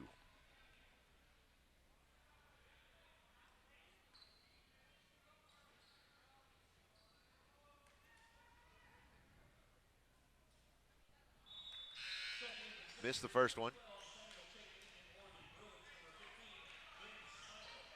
Looks like Samuel Chapin is going to check in for the Senators.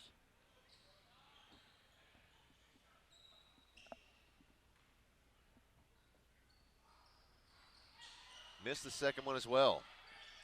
Jaden Dodson gets the rebound, sends it to Calamise. Samuel Chapin now in the lane.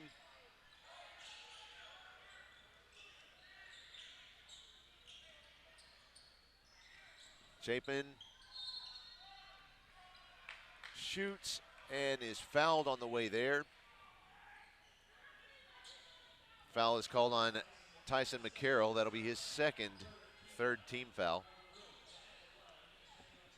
So Samuel Chapin will shoot two.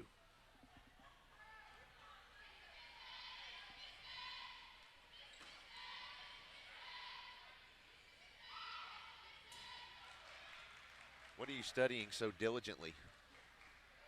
You know, obviously there's passionate fans all over. Sure. There's a couple in our vicinity that are very passionate about the defensive 5 seconds.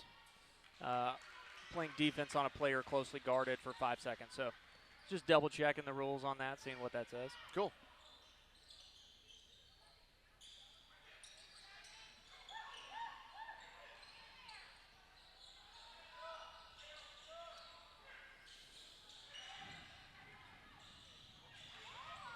Jordan for three, and it's off.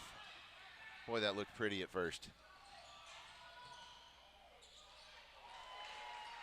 And Bryson Calamise puts it up for two and takes another acrobatic move to the basket.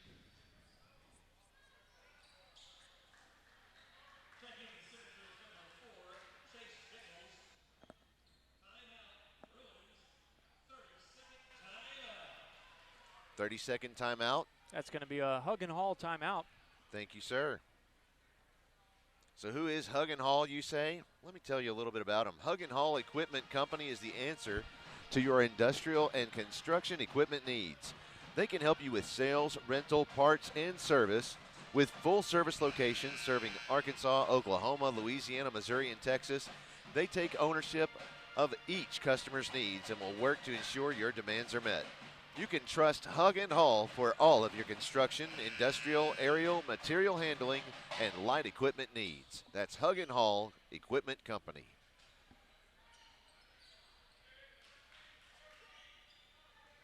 When Grant was a toddler, we used to drive by there a lot. And Who's Grant? Grant's my son. Sorry. Okay. He would see a tractor or a large truck. He called those dadoots. Dadoots. And we would drive by Hug and Haul, and he'd say, Dadoot. Whoa, Kel Busby. That was almost off the Robinson bench right there. It was like an NBA 4-point. Did they actually do that? They do not have 4 points in the NBA. Didn't. No. I know they talked about it. No. Yeah, they did. Yeah. I wasn't saying no that they didn't. They didn't do it. They didn't do it. Right. Yeah, I got you. Yeah, there was like a circle out here and a circle on the end, and those would be 4-point shots. Yeah, I think the addition of the 3-point line is probably going to be where they stop. That's where they draw the line. It's actually an arc. I thought you would know that. Yeah, but it sounds so much cooler than draw the arc. See, that's not the foul you wanted to give right there. So Jalen Bozeman gets the basket and one. Charlie Barker is called with his first personal foul. Fourth team foul.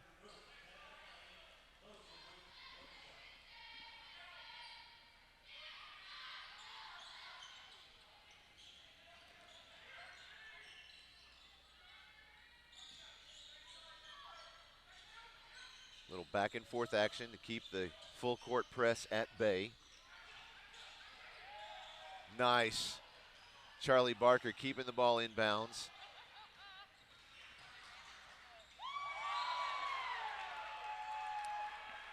Big time rejection there by Jalen Bozeman. Jalen Bozeman just said, I know this is your house, but this is my goal right now. I can't let that go. I mean, that was one heck of a block. No kidding. McCarroll off the glass, no good. Kel Busby gets the rebound, shoots a three, and it's off the back of the iron. Turner Jarrett now on the other end of the court. It's getting real physical out there. Bryson Calamise telling everybody chill. Slow down a minute. Samuel Chapin on the left wing tries to drive inside. Not going to find a hole there. Ball comes loose. Bruins have it. Tyson McCarroll goes up. Gets the two.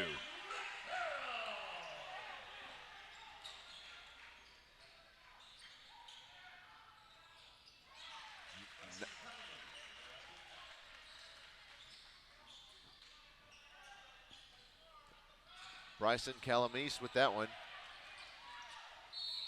Gets the steal. Foul is called.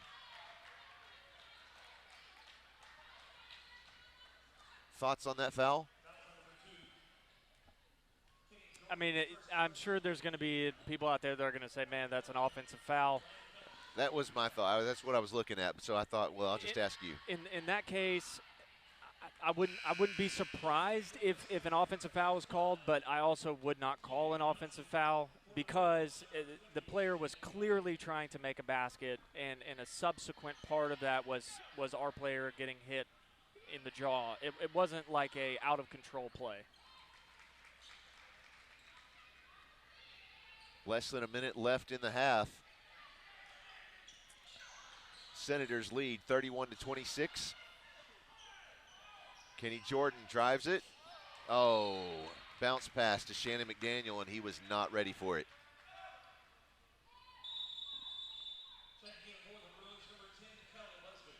Substitution for the Bruins. Kel Busby comes in for Jordan.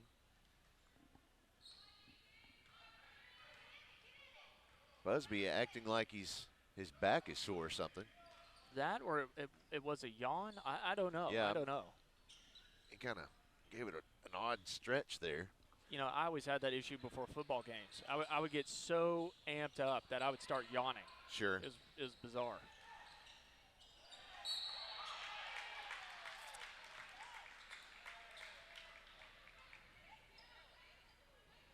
Charlie Barker with another foul. That's his second personal foul. Sixth team foul.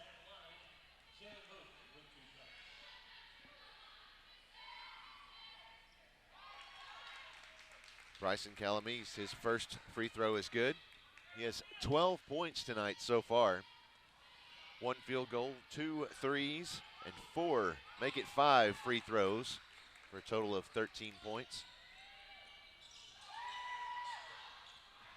I think the Bruins are lucky they're going into the locker room here because they're really kind of they're not looking like themselves at the moment. Everything about that play was completely disjointed. And we've got Chapin walked off the court. Looked like he was headed back to the locker room. I'm not sure what happened there on that play. We'll check back in on that as we get more information. But I think you said it best. I mean, that play was at the very best extremely unorganized. Yeah. As Christina has started to say, a spicy disaster, which is a little bit more than a hot mess on that scale. I'm not sure do we have an official timeout? Is that what we have? I believe they called an official timeout here. Okay, yeah. Because I'm not seeing anyone get charged with one. I do see. Here comes our athletic trainer with a towel, so I'm going to guess it's something on the floor over here. Yeah, I'm going to say maybe Chapin got a bloody nose. I'm not going to guess on it. I don't know, but there's something on the court that resulted in an official's timeout. So yeah, that's what that was. Just say it. When he got hit with the ball or hand or whatever it was, he immediately touched his nose. So I'm guessing a bloody nose. Sure, that would make sense.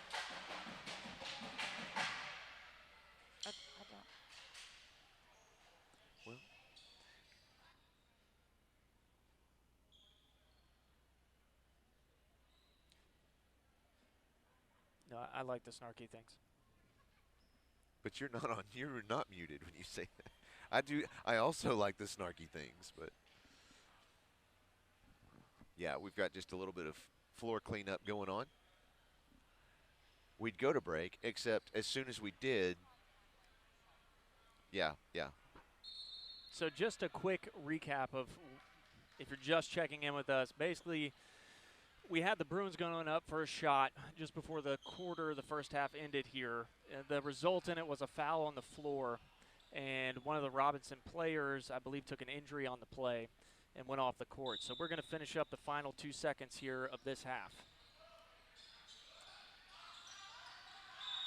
If they can inbound the ball, which they could not do.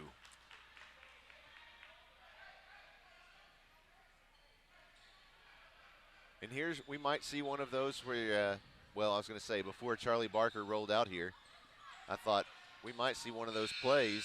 Nope, no basket. Where they roll it across. We talked about that last game. Well, that's halftime. The Senators lead this one 33-26. Again, lots more basketball to be played, and this is anyone's game. So stick around. We'll be back in just a few minutes with the second half. Before coming out to the game, be sure to stop by The Den. The Den is your source for Bruin fan gear and gifts. They have a unique selection of tailgating supplies that will make your pregame party a smash, including new bleacher seats.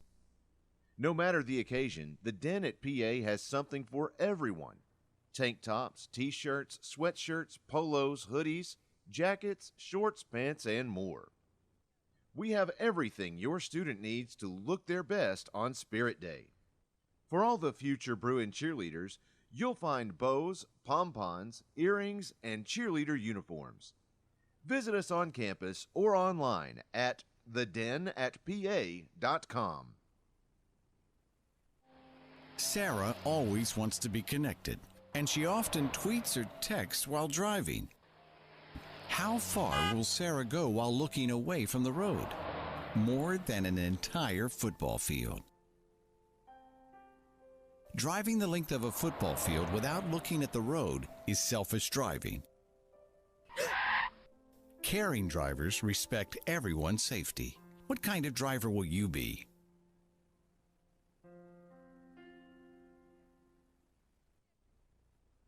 At Akel's Carpet One, they can get it for you at wholesale. That's not just a slogan at Akel's Carpet One, it's their real money-saving story. You can get the lowest prices on carpets, floors, and real wood cabinets.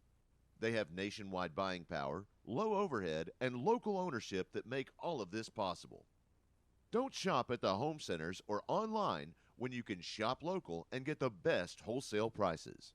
At Akel's Carpet One, we make it beautiful for less. AkelsCarpet1.com. You know that Crown Trophy of Little Rock has every type of award to recognize athletes, students, and even co-workers. But more than that, Crown Trophy can customize drinkware, badges, and even rings. Whether you have people working for you or working hard on your team, show them your appreciation by recognizing them with something special from Crown Trophy of Little Rock. Visit them online at crowntrophy.com.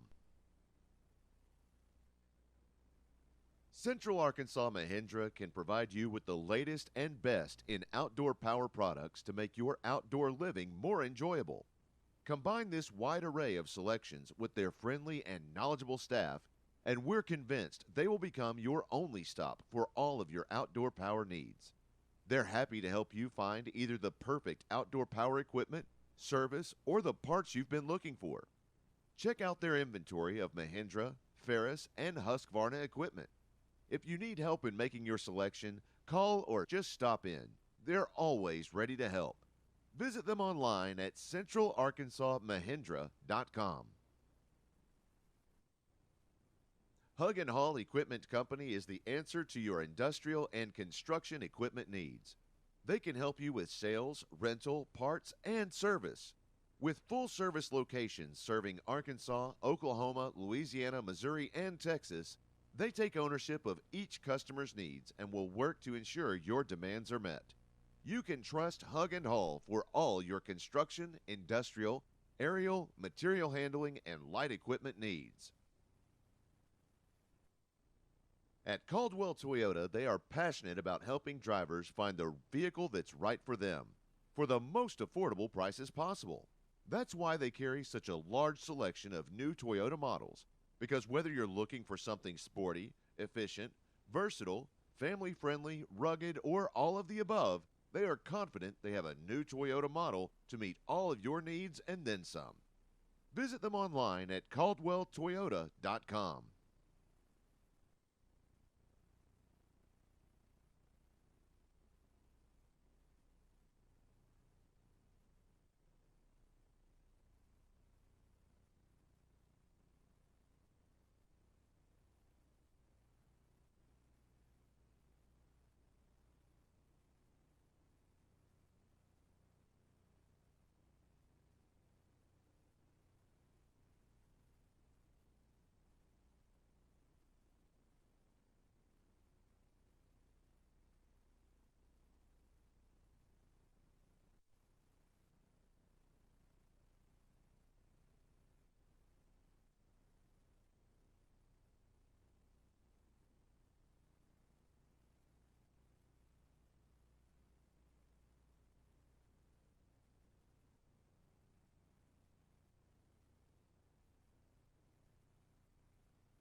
And we're back. All of us except for the video. There we go. Okay, all right. Sorry about that. Caught you off guard in there. Didn't miss a thing. Just come back. Bryson Calamise with the basket to start the second half. And Samuel Chapin has checked back in for the Senators, so we're glad to see him back out on the court.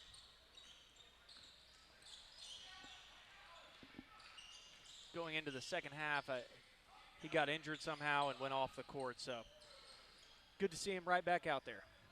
Barker attempts a two. It's no good. You had Shannon McDaniel trying to put it back. Robinson will bring it back to their end. Attempted three from Calamise. Charlie Barker gets the rebound. Here's Jordan bringing it across midcourt. Nice screen there from McDaniel.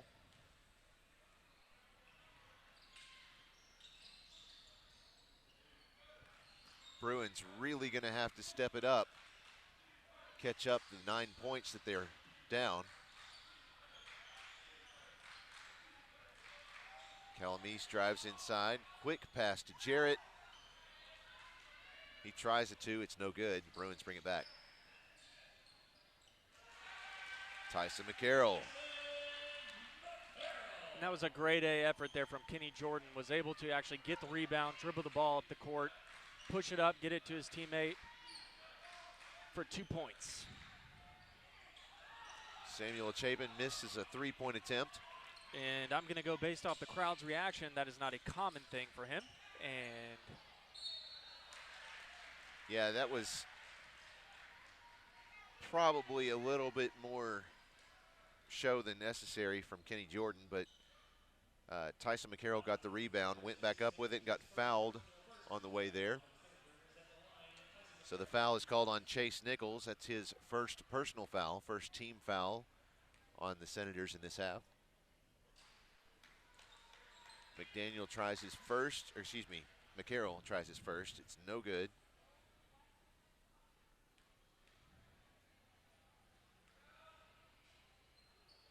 Second one's in.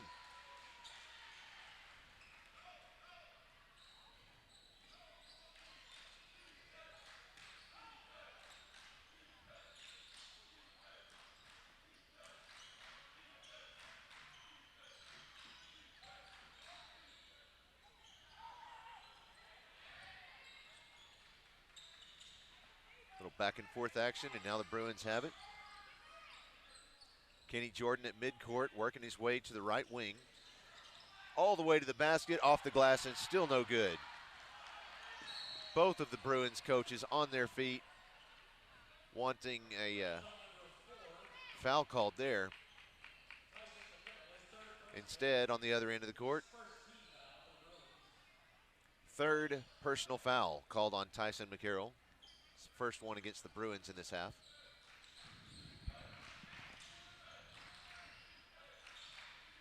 Chase Nichols drives inside, rejected by Shannon McDaniel.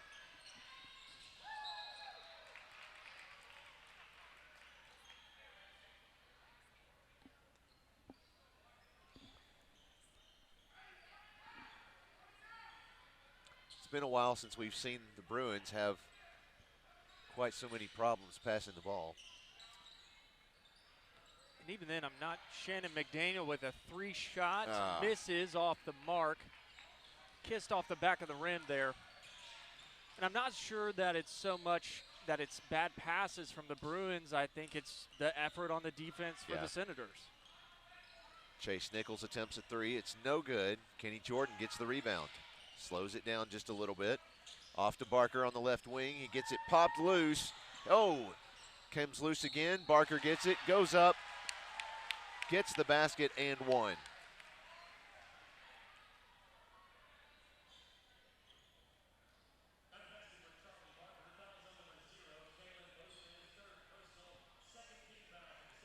So this will be Jalen Bozeman's third personal foul.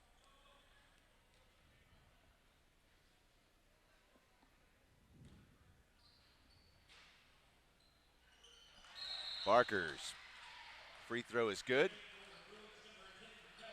They're going to let him get a breather, and Kel Busby's going to check in. 32-35, the Senators lead. 4 minutes and 38 seconds left here in the third quarter. It's been one heck of a game so far, and it is sure to shape up to continue to be as exciting. So do not go anywhere. Watch this one all the way through. Gavin Rath attempts a three. Jordan gets the rebound. And the only reason you should be going anywhere is popping some popcorn, because this is a basketball game.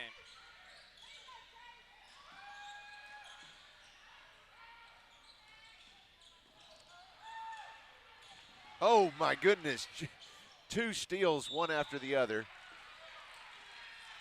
You blink, you're going to miss something for sure. Yeah, rain check on the popcorn. You're going to have to wait till a timeout, a hug and haul timeout at that. You don't need to pause it. You need to stay on time with the live stream. That foul is called on Samuel Chapin, his first personal foul, 3rd team foul against the Senators. Here is Kenny Jordan shooting from the line. First one's good. So just a note, a part of the acrobatics, quote unquote, that go into it is to try and draw a foul. Sometimes it does look like extracurricular. Gotcha. However, there is an art to trying to sell the foul. As they say, it's all business.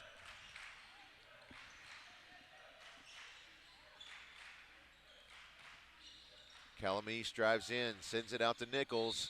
He goes up, it's fouled on the way there. It's going on Shannon McDaniel. That'll be his 2nd personal foul and 2nd team foul against the Bruins.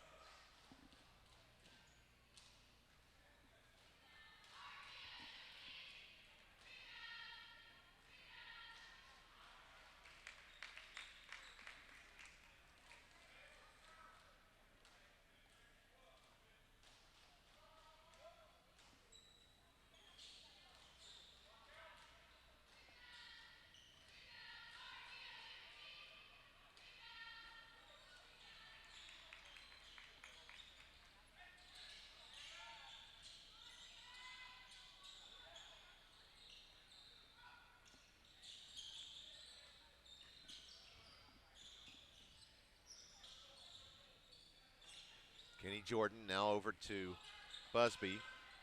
Busby gives it to Smiley. Smiley back to Jordan on the left wing. Now McDaniel at the top of the arc. Kel Busby down in the corner for 3. We got a tie ball game, ladies and gentlemen. Kel Busby right there tied the game up. That's his 3rd 3-point of the game. He now leads the Bruins with 13 points. Chase Nichols goes to the basket, gets fouled on the way there. That goes against Tyson McCarroll, putting him with his 4th personal foul, 3rd team foul. Still pretty early in the 3rd period to have 4. Makes me a little bit nervous for McCarroll. 3 minutes left in the 3rd quarter.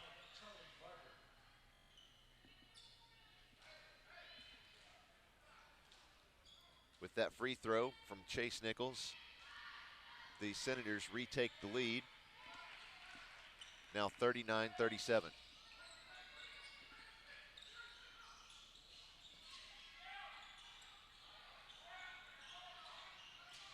Barker to bring it across midcourt. Just a little bit of pressure there. Gives it to Busby. Busby drives into the lane, and they say he traveled on his way there.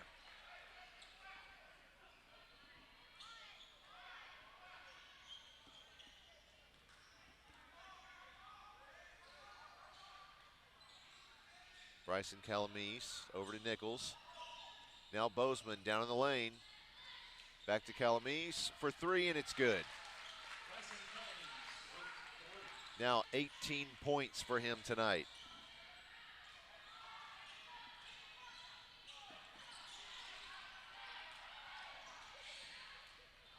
Nice. Wow.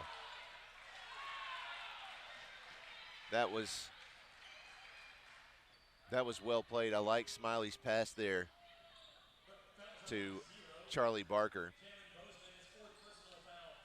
That's the 4th personal foul and 4th team foul called against Jalen Bozeman.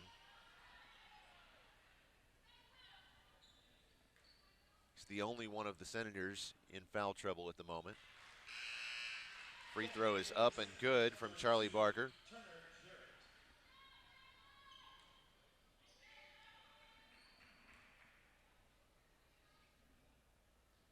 Barker takes a deep breath.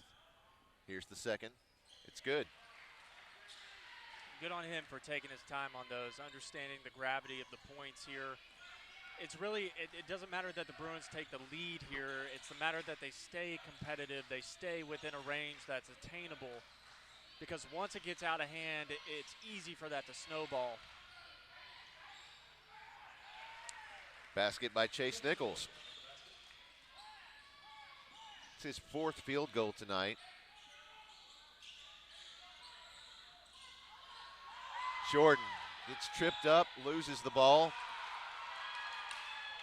Fouled him on the floor.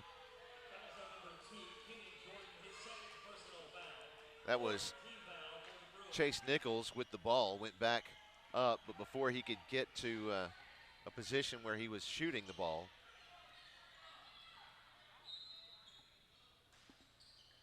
he was fouled. So that was Kenny Jordan's 2nd personal foul, 4th team foul against the Bruins.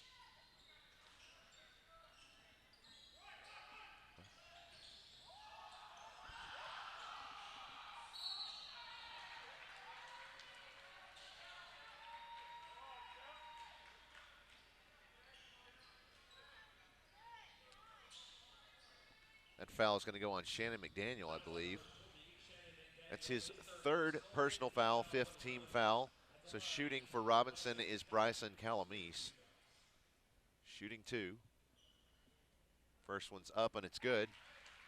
So to be fair, I believe, especially me personally, this is when I do become the most critical of the referees, because this is where their role becomes very important.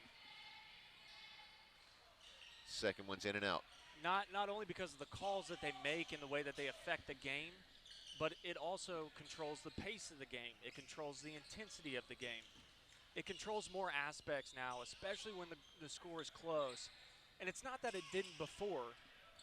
It's just that the magnitude of those things changes. Sure. Nice putback from Shannon McDaniel for 2.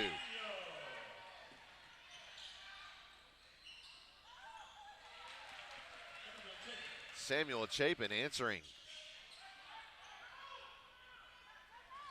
Kel Busby from the right wing.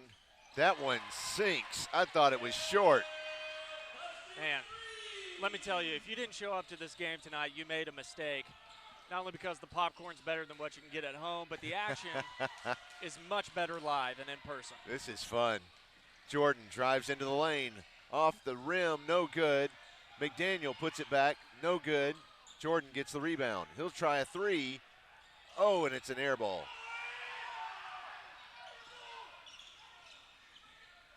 Chase Nichols with the rebound, gives it to Chapin. He goes up and gets fouled on the way.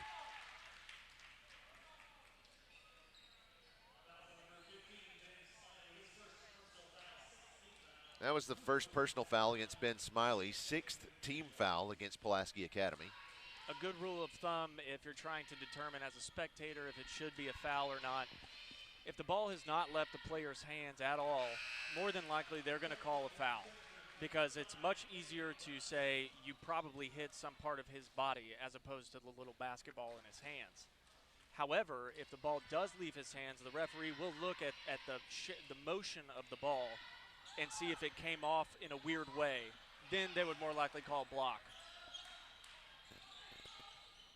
Chase Nichols sends it out to Calamise, moves to the left side. It goes, I think that pretty much bounced off of Ben Smiley's head to go out of bounds.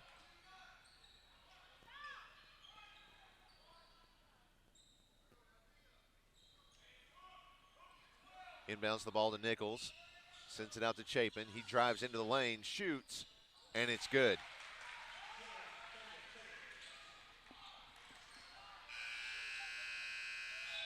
That will bring us to the end of the third quarter. Not leading by 11 like they were at the beginning of the quarter, but now the Senators maintaining their lead of 5, 49-44.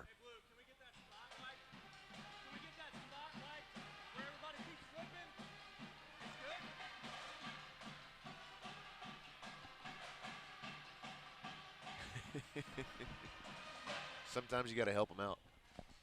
Hey, I just care about the safety of the players at the end Sure. of the day. When Yeah. I see a lot of guys on both teams falling at the same spot, we don't need rolled ankles or anything out here just because of the spot in the floor. So your Bruins are down 5 going into this fourth quarter. So, okay, you're the coach. Oh yeah. What are you telling them? So, one, I would immediately change the way I bring the ball up the court. I would have a pick and roll set up over and over and over and over again, because obviously they're going to pressure the defense, and obviously we are struggling to get the ball up the court. Then secondly, I would press the absolute snot out of them until they could not take it anymore. And last but not least, I would make sure that every single play I ran was the highest percentage play I could, because you want to control the pace of the game, you want to control the clock as much as you can, but you don't want to sacrifice the intensity that your players are playing at. So here's a prime example. Our point guard is left out on an island, and we've already had turnovers there all night. Now the Bruins moving the ball, and he's just going to pass it straight to one of the Senators. Basket by Samuel Chapin.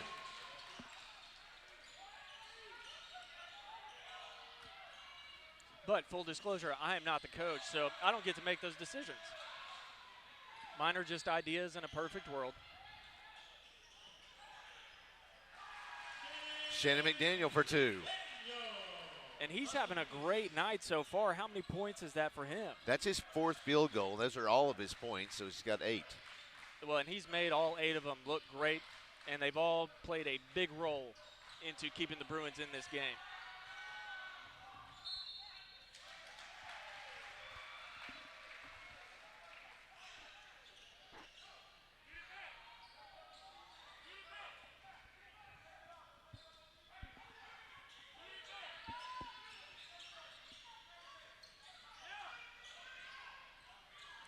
Jordan brings it across, sends to Smiley. He's at the top of the arc.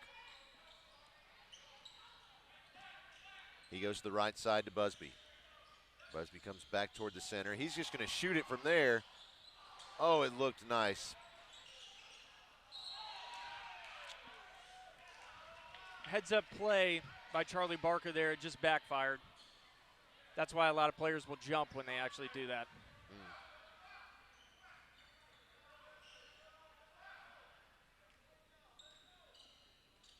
So the Bruins are going with a 1-3-1 defense here. 3-point attempt from Calamese. No good. Bruins bring it back. Smiley.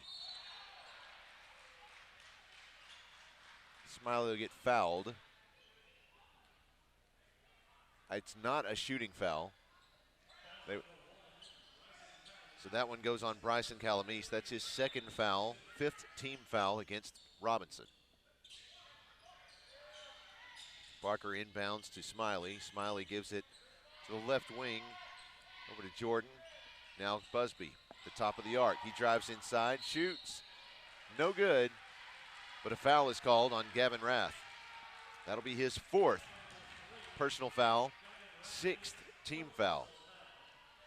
You know, another thing to note here is the only members of the Robinson roster who have not entered the game tonight: Bryson Modisette, Joseph Harris, and Adrian Phillips. Those are just those 3.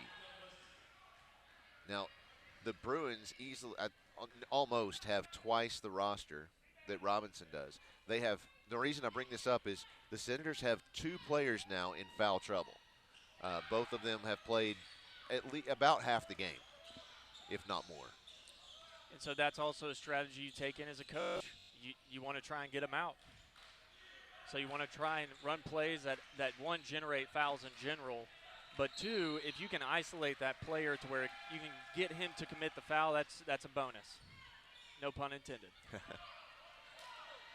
5 minutes, 53 seconds left in the game. Senators lead 51-46.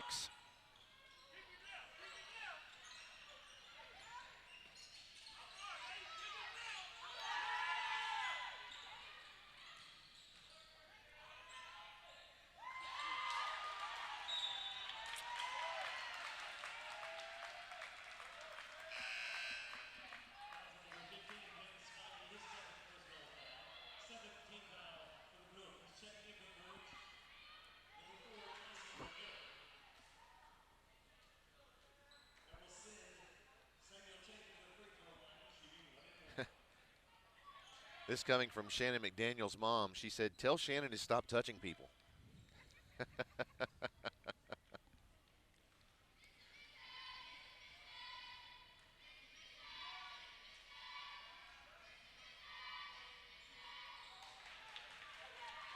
Chapin able to sink the first one.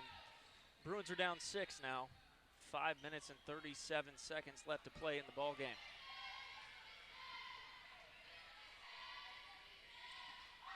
Can't connect on the second. Rebounded by the Bruins. They're able to work the ball up the court. Travel. And it looked like McCarroll got a little bit excited at the idea of the dunk. Forgot to put the ball down on the floor. Which I can't be mad at. Most people cannot dunk, so I'd be excited too. Chapin with the three ball. Wow.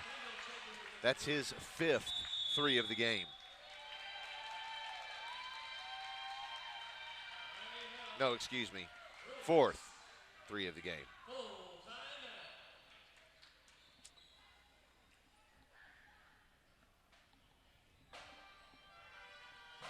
They're going to call a full timeout. Let's take a break with them. We'll be right back with more basketball. You're watching PA Live.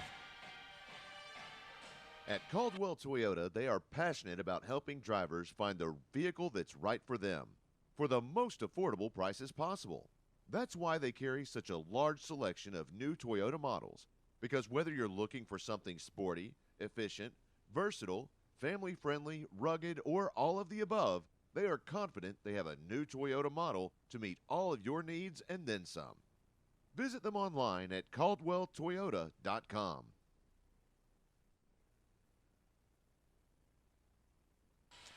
And we're back. 5 minutes, 18 seconds left in the game. The Senators lead 55-46 over the Bruins. And this is definitely going to be the ball game of the night tonight, folks. I don't know where else you would find this type of entertainment in high school basketball at this hour. No. Your PA Bruins are down to the Robinson Senators. Your score is 55 Robinson, 46 Bruins. Charlie Barker brings it across.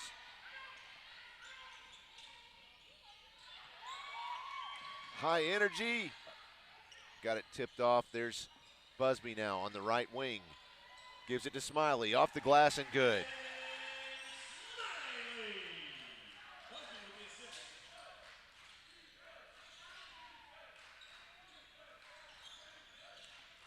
Bruins showing a little more pressure there now.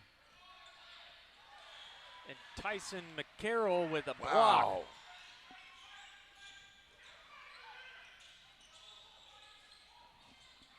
McCarroll with a three-point attempt off the rim.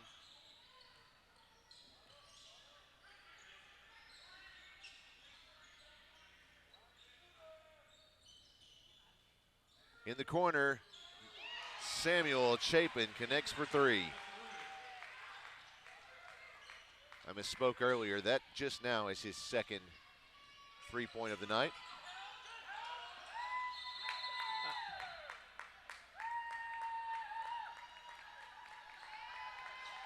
And a timeout called by the Bruins. 30-second timeout. Correction, full timeout. We'll take a break along with them. We'll be right back You're watching PA Live. Hug and Haul Equipment Company is the answer to your industrial and construction equipment needs. They can help you with sales, rental, parts, and service. With full-service locations serving Arkansas, Oklahoma, Louisiana, Missouri, and Texas, they take ownership of each customer's needs and will work to ensure your demands are met. You can trust Hug and Haul for all your construction, industrial, aerial, material handling, and light equipment needs.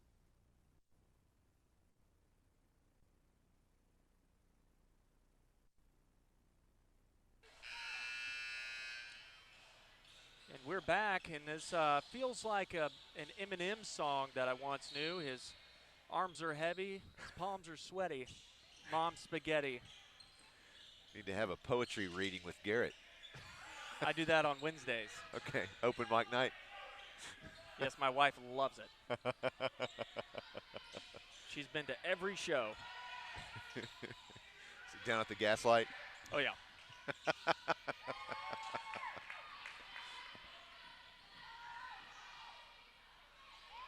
Wow, okay. That was a heads-up play.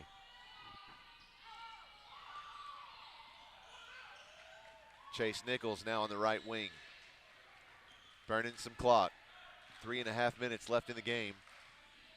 Senators lead by 10. Now Calamese on the left wing. Under the basket, James Dodson for 2. I'm going to make the call right now. I don't know what year he is. I don't know how old he is, but Bryson Calamese, he needs to be on your radar. Looks like he's a junior. Yeah, I hope somebody's talking to him. 3-point attempt there from Kel Busby. It's off.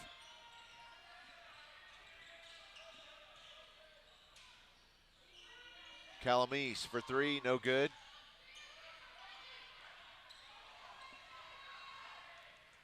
Kenny Jordan bringing it back. Now Busby on the right wing. Did not see what he saw. They're going to call a offensive foul on Ben Smiley. That's his 3rd personal foul, 8th team foul against the Bruins. So what, did you see what he did? Yeah, they normally just do not allow much contact off the ball. And so it's one of those situations where Ben Smiley is a much larger player than Gavin Rath. Gotcha.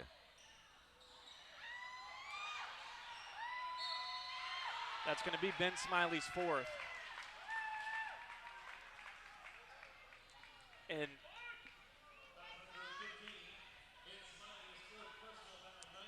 the 9th team foul against the Bruins. Bruins now have 2 players in foul trouble. That's Tyson McCarroll and Ben Smiley. 2:18 left in the game. Bruins down by 12. Jaden Dodson, first one is up and good.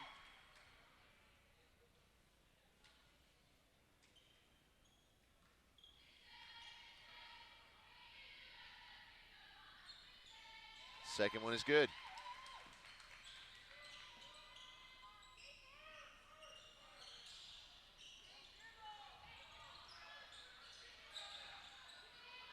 Jordan gives it to Busby. Busby works back to the center. Goes up, and it's good. And 1. one of the things that does make a more successful basketball player is when he is able to quickly analyze what's going on around him and then be able to decide and either drive to the basket or pass it off. Well, and I saw the same thing. He had an opportunity. I think the play was set up for him to pass it to Barker, who was running the opposite direction, and he saw an opening and took it. Yeah. So that was Jaden Dodson's first personal foul, 7th team foul. That places the Bruins in bonus. Both teams now in bonus. Samuel Chapin off the glass, no good. McCarroll's there to get the rebound, and it's stolen. Chapin goes back up and gets it and one. And Tyson McCarroll, I believe, is done for the night. Yeah, I think you're right.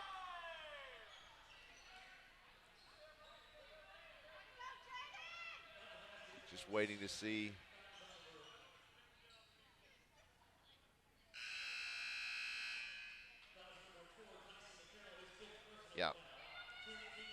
That is Tyson McCarroll's 5th foul, 10th team foul. That places Robinson in double bonus. Well, and this one's going to be a shooting foul. Yeah. So he'll just shoot the one. That gives Samuel Chapin 20 points tonight. And he's earned them. He's played hard, battled through an injury going into halftime. Came out and was able to remain focused on the game. Kenny Jordan driving all the way off the rim, gets his own rebound, goes back, still won't take. Jaden Dodson gets the rebound, sends it to Nichols. Wow, and here comes Calamise playing cleanup.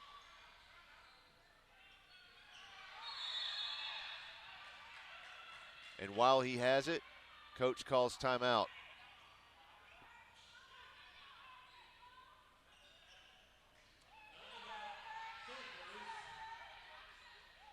"30-second timeout."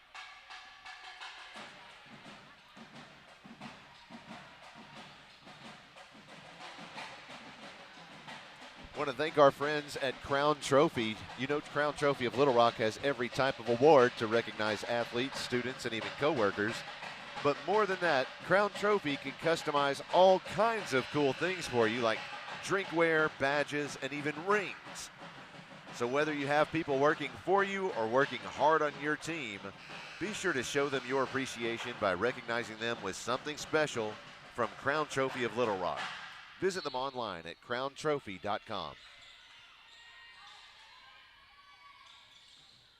Calamise takes the ball. Passes to Nichols on the left wing. Under a minute left in the game. Now Bozeman under pressure. It'll be Bruins ball. This is one of those tough positions to be in as a basketball player. You've got less than a minute to play. You're down by 15, but you're expected to still show drive. You play with heart and good attitude, just as if it's the beginning of the game. However, that's what makes an athlete an athlete. They don't feel like they're expected to do anything. They keep playing because they want to win. Right. And they're willing to do whatever they need to do in the time they have to make that happen. And I hope that any athlete out there feels passionately about their sport like that. That even if you know it's not going to work out your way, giving up is not the way to go. Right. Bryson Calamise just letting that clock burn away. So the Senators will take this one 67-50 over the Bruins. That's it.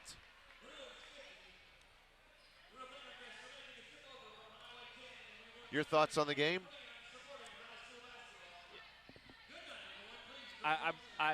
If I'm being totally honest, I'm disappointed.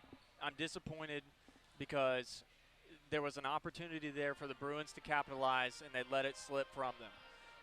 I don't think it was one single thing or one single coaching idea or lack thereof or one player's mistake. Sure. I think it was a combination. And ultimately what I think happened is that the Bruins got tired. They got tired, and then they got out-hustled and outworked. I mean, at the end of the day, all the same players were in for Robinson as basically were for the Bruins. So, I mean, as far as who was in and who was out, it was basically the same team the whole time. And the Robinson team was running up and down the court. They never lost a step, and they were always ready to put the pressure on defense and didn't show one sign of tiring. So I think moving forward, if you're the Bruins here, you take this and you have to learn from it. And just as when we're pouring it on other teams, we don't want to let up. I wouldn't expect any other team to do different. Right. And so these are always good reminders that when you show up as an athlete to play a game, you better be ready to play all the way through because that's what you've committed to. Right. Absolutely. Well, our next broadcast from right here at Hug Gymnasium will be on Friday night. And I've actually just forgotten who it is that we're playing. I was gonna have that in front of me, but I forgot it. We are playing a basketball team from the state of Arkansas. It is, and I'm glad that you mentioned it, that it was from Arkansas, because it just so happens that it will be Wynn. They are from Arkansas. They are. In fact, I just looked it up. Google Maps. Thank you. Thank you. Registered trademark. So, so we'll be hosting the Wynn Yellow Jackets. I'm just going to go with Wynn. Wynn. It's going to be here. I've forgotten already. I will be prepared with all their information before we arrive for next game, and I think that's where we should go with it. Yeah. Wynn Yellow Jackets. Look at my memory actually working once. Look at that. Look at that. Just once in a blue moon. Yellow Jackets come out of the ground, by the way. There's your fun fact for the day. Yeah, okay. Well, on that note, thanks so much for joining us. We'll see you right back here on Friday for Pulaski Academy hosting the Wynn Yellow Jackets. Good luck, good night, and 73.